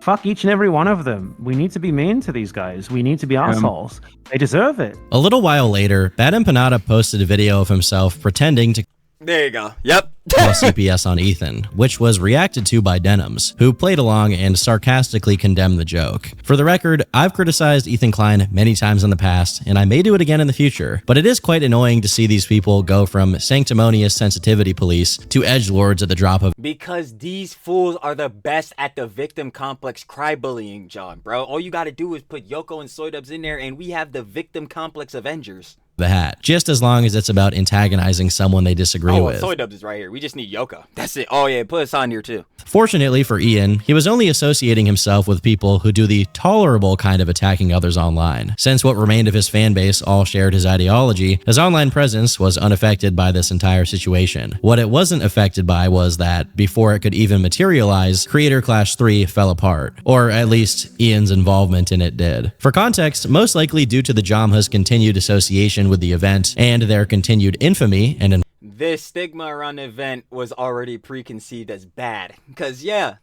who put the second one into the dirt?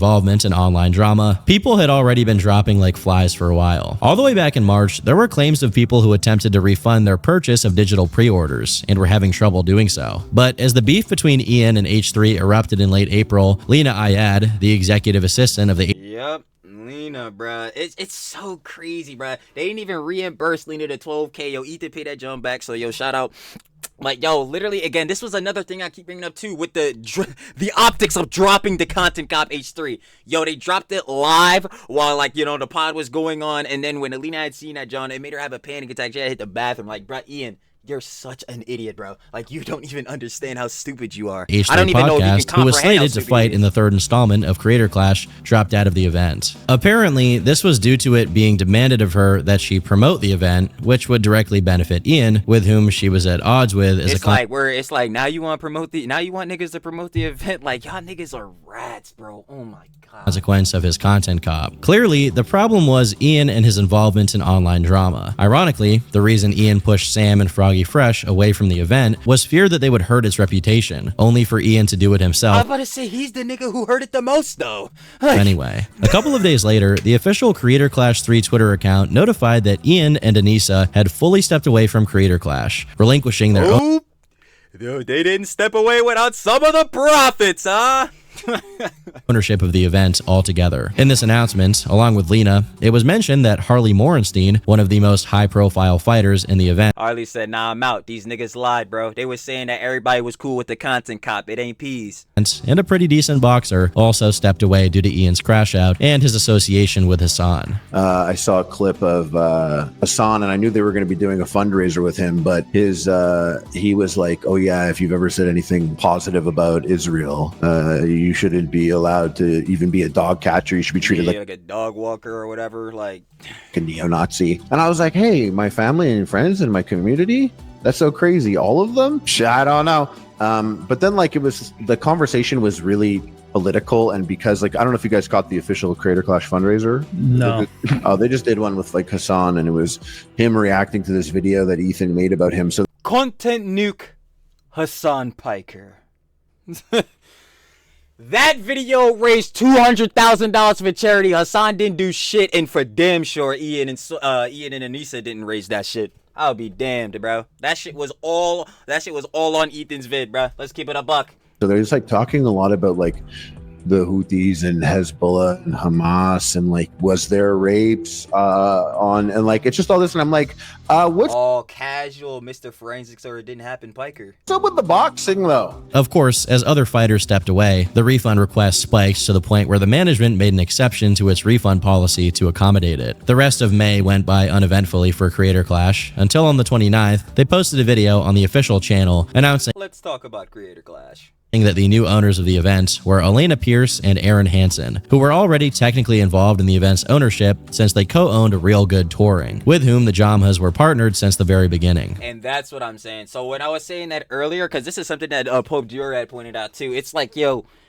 Ian and Anissa are no longer the figurehead, like dumbasses that make the executive decisions, I ain't gonna lie. But the management, the actual production company that gets all the other stuff set up, you know what I'm saying, are still the same people. So if it was corruption all the way down to the T's, bro, CC3, you might as well say sayonara. Parts of this video were good news, as Aaron mentioned that due to the rescheduling of the event to October, anyone who bought tickets to the previous event would be refunded appropriately. This is a welcome announcement given people's justified concerns about refunds. Additionally, as Ian had spoken about before, they were running a charity fundraiser separately from Creator Clash to ensure that Yep, on the Tiltify, 2 separate links. So that means any proceeds from the tickets, whether it be the actual seats, merch, all that, was just going straight to, like, you know what I'm saying, the bag, the profits. None of that junk was going to charity. If you wanted to donate to charity, you had to go hit the separate link, which is again was a Tiltify, and then that's where the the stand up to cancer money is at. that there would always be money going to charity. And at this point, they had already raised almost $250,000. But in this video, They didn't raise shit. Content nuke Hasan Piker raised $200,000. was the mention of Ian and Anissa's financial stake being dispersed to pay the fighters more. You may be asking, what financial stake? This is the first time we've heard about this. Well, if you go to the transparency page on the official Creator Clash website, in the last item of the FAQ, it's listed Not good. A further 34% profit share originally allocated to Ian and Anissa is also not going to their gun. that on top of the flat rate that the fighters get, they would now get 20% of the net profits and an additional 34% of the total, which originally belonged to Ian and Anissa. Why is that not going to charity?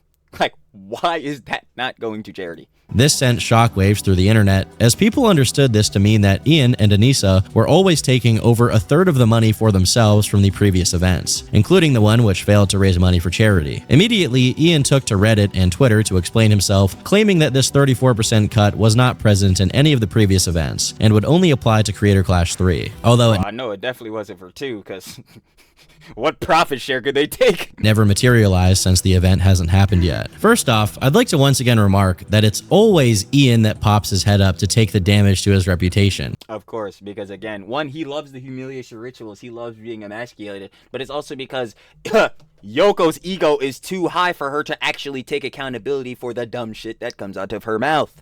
Like, this is stamped, she would never come up and stand on business. The victim complex, the queen of the victim complex, mind you, the queen of the cry bullies, never. Despite him and Anissa being equally responsible for this situation. It's interesting how selective this equality between them is. When things get heated, miscommunication turns into a ghost. Secondly, I gotta say that it's convenient that this 34% cut wasn't mentioned in Ian's Creator Clash's back video, almost as if he knew it would sound bad and opted against. Yes, of course. If I looked you in the face and said, yo, I'm running a charity boxing event, we're supposed to be donating this money to children with cancer, you know what I'm saying, all these different, funds, you know what I'm saying, all these different charity funds, and then I told you, but yeah, nah, don't worry, I gotta get 34% profit share, would you not look at me backwards and be like, yo, I thought this was for charity? Like, huh? Including it. Lastly, I understand they're the ones organizing the event, but so far, every attempt of theirs at promoting it has backfired and betrayed the entire purpose. So it's kind of insane to see they were still interested in getting over a third of the proceeds, despite them constantly bringing harm to the event and its reputation. Even if he wants to blame Sam and all the negative attention that whole thing brought to Creator Clash, you cannot blame Sam. Sam Hyde, it was, again, like I was saying earlier in the vid, even if Sam came, the wreck he would have done to the event in terms of, like, I guess selling less seats or not doing as well would be way less substantial than them just being dumbasses and just blatantly fucking it up. So, like, what? Nah. Who's the guy who went out of his way to personally make an inflammatory documentary about Sam Hyde in the first place? Ian. At the end of the day, it's always Ian. In early June, IDubbbz resurfaced on his YouTube channel. No, I'm not talking about this concern trolling video. Oh my god. Like, this concern trolling video might unironically be worse than the content deputy. Like, this video is even more terrible. Cause yo, the Creator Clash section, and then when he actually gets into the concern trolling, oh my god. Like, this, no, I can't. To once again address the claims being made about his financial involvement with Creator Clash. One of the first— he blatantly says, yo, we didn't expect CC3 to do well at all. So I had to make sure I get my profit. Bro, is it?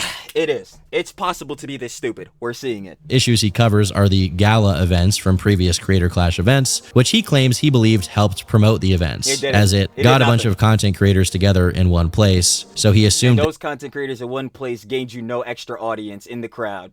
Gained you nothing. They would post it to you had a clout orgy. Let's keep it a buck. Social media one day before the event happened. You get a bunch of creators to show up to a fucking hotel the night before their fight, and they're going to post about it on social media, and the internet will be abuzz. And the event was successful, so we thought that strategy of having, a little hubbub, a little hullabaloo before the event and after the event was a good idea. So we ran with— How?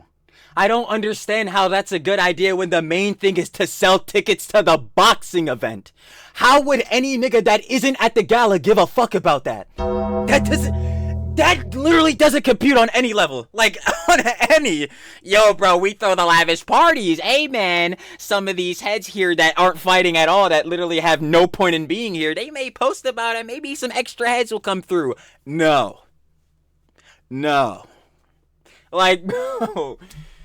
That strategy again, hoping that creators will post about it and be excited about it and buzz will be generated, but it didn't happen. Or maybe it did happen, but it just didn't sell tickets. Yeah, not really convincing, especially since there were also post-fight events. Didn't happen and you didn't sell tickets. According to Ian himself. Even if this was fully the intention, it's a stupid idea, given that the party taking place literally the day before the event would get. I need y'all to sit here and explain to me how a gala and a party after the boxing event is gonna sell more tickets for it.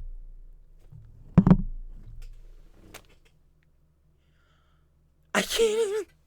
It just blows my. This is. It's getting me more progressively mad, bro. Give, like I can't even one day believe for this. people to hypothetically see it online and purchase the tickets. And what is the expectation that those people will then purchase extremely expensive same-day plane tickets to fly to Tampa? It's exactly like no, it's not happening. It's just not. Just insane. In the same breath, he expresses he No, not battery cam doing me bad. That's how you know this is a yap sesh, y'all. I ain't gonna lie. Hold on. Are we editing that out? Man, it ain't happening. Plus, y'all see it. We like right at the end, bro. Ain't no point editing out now. Come on, I gotta get my final crash out. Anyway, let's keep going. Opted for having the gala events over having people do face-offs where they slap each other or engage in fake drama. You either gotta force people to post about it, or you have to fucking, You don't have to force people. If they're being in the event, bruh, it should be like already a mandatory thing that you should, like, they should be promoting it. They're the creators that are doing the clash. Maybe it would be good to have their audience in the crowd to see the clash. Again. I don't know, not do it. You gotta make sure that people are slapping each other during the weigh-in. That's probably what I'd change it to, because it's cheaper, you know? It's a lot cheaper if people slap each other during the weigh-in. Just wasn't about that. I was just like, I don't want this fake drama shit. The thing is, completely fake drama like... Yeah, I don't want the fake drama, John, but I do want to use all the kids' charity money to throw a party to basically, again, just suck the dick off of Hasan and his glazers. Like, bro, what? WWE rivalries between John Cena and The Rock are fun. They're like movies. You know it's all scripted, but they're entertaining. No, I'll straight up tell you, like, yeah, of course shit like this is scripted, especially with the WWE, but I'll be damned, I'm still watching. Yo, these bulls in my childhood, bro, as much as The Rock be pissing me off. Yo, if he promote In-N-Out, whoop, you know what?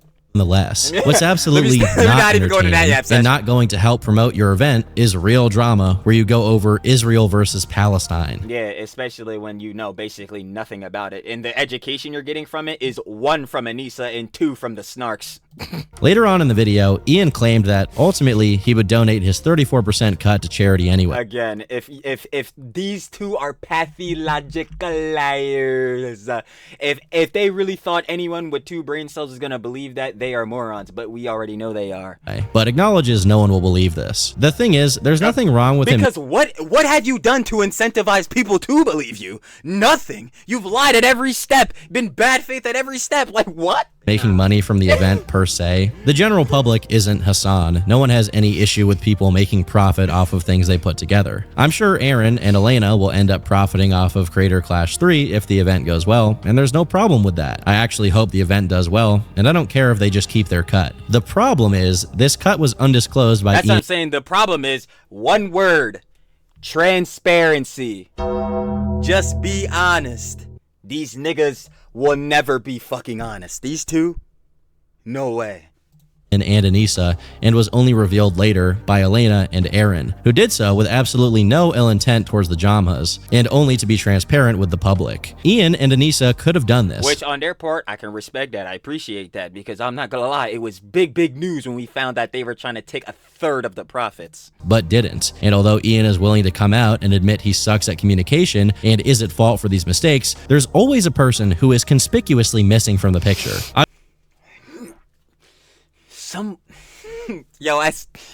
She has to apologize. I'm sorry. I'm not satisfied until she has to grovel, bro, on an apology, bro. No cap. Like, I am not satisfied. I would like to get into the rest of the content of the video, but it can be sufficiently summarized by 1. Ian complaining about concern trolling, 2. You know how we just debunked the last segment in which Tom is like kind of skipping or whatever? concern trolling. Yeah, it's where you like pretend to be concerned about someone's feelings and all that. You know, it seems quite familiar because Content Cop H3 was the biggest concern troll I've ever seen in my entire life.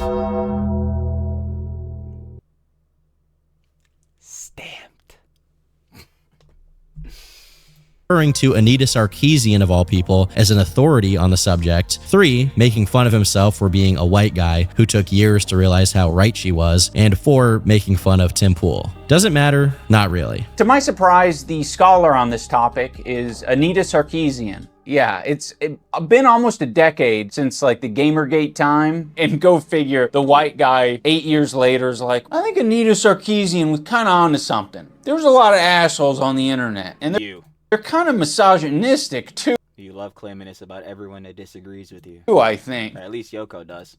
It's crazy what a little CTE or the love of a woman will do. Stop saying love of a woman. That woman does not love you. If she did, you wouldn't be going through the bullshit you are now. To you? Ultimately, Ian got what he wanted. He lost it all to ingratiate himself with breadtubers, to sate his craving for punishment, his guilt for telling offensive jokes a decade ago. The thing is, Ethan, who now is his sworn enemy, did the same thing. He restructured his entire presence to join the margins of political streamers. And what did he get for that? Which, I ain't even gonna lie, again, like, that's a fair criticism of Ian, like, well, definitely of Ian, but of Ethan on this John. Because, yeah, I would've, like I've been saying the whole time, if you asked me if I was gonna make a show of Hasan Piker, I'm looking at you and laughing in your face. I'm laughing directly at you, bruh. I'm like, yeah, that's hilarious, bruv. I don't think so. Like...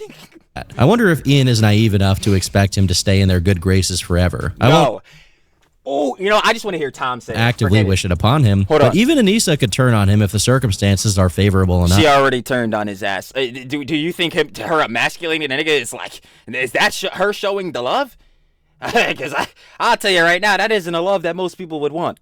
I think admonishing him at this point is completely useless. He's not going to do a 180 and become based, even if his wife leaves him and his newfound community turns. That's what I keep saying. And that's why I truly think it is cooked for Ian. Because no matter what, even if he does leave Yoko, which I will keep stamping that in. Because again, this is no way, at least in my opinion of love, which top priority or one of the top priorities, have your partner's best interest at heart, that is done and dead. So even if he leaves this though, the damage is already here. Yoko destroyed your rep, made you look like soy dubs. You sold out everything. You started making garbage behind videos. Your career is over. So it's like, yeah, you get rid of the witch, but now what? You have nothing left. Like, turns on him. This is who he chose to become. Yeah. It's dumb to blame Anissa or and any. he did it all willingly. I don't think it's dumb to blame Anissa. She definitely has a contributing factor, and even Tom himself was saying this earlier. But like, it is at the end of the day all a John that he himself must have wanted because he kept doing the wrong option or choice every single instance.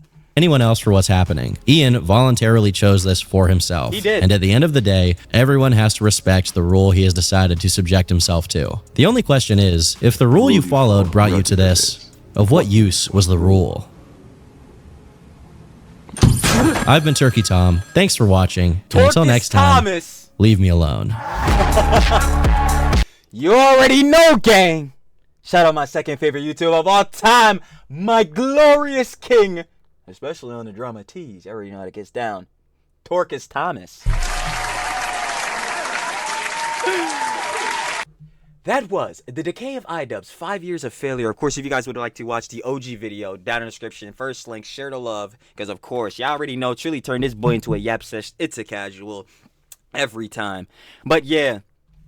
Since this boy was a yap sesh, we'll keep the final line the shortest and sweetest. And it's my favorite one of all. Come on. I probably did say it during this, John. Actually, I feel like I did. But I'll stamp it in once more. Ian. Mr. IDubbbz. Soy dubs. I-cuck. Stupid actions have really, really fucking stupid consequences. And like I said, you made every stupid choice. So the results of it are all things that you made for yourself. I hope you enjoy that shit. Tough. Again, though, shout out Torcus Thomas. And I'll be catching y'all on the flip, baby. Peace.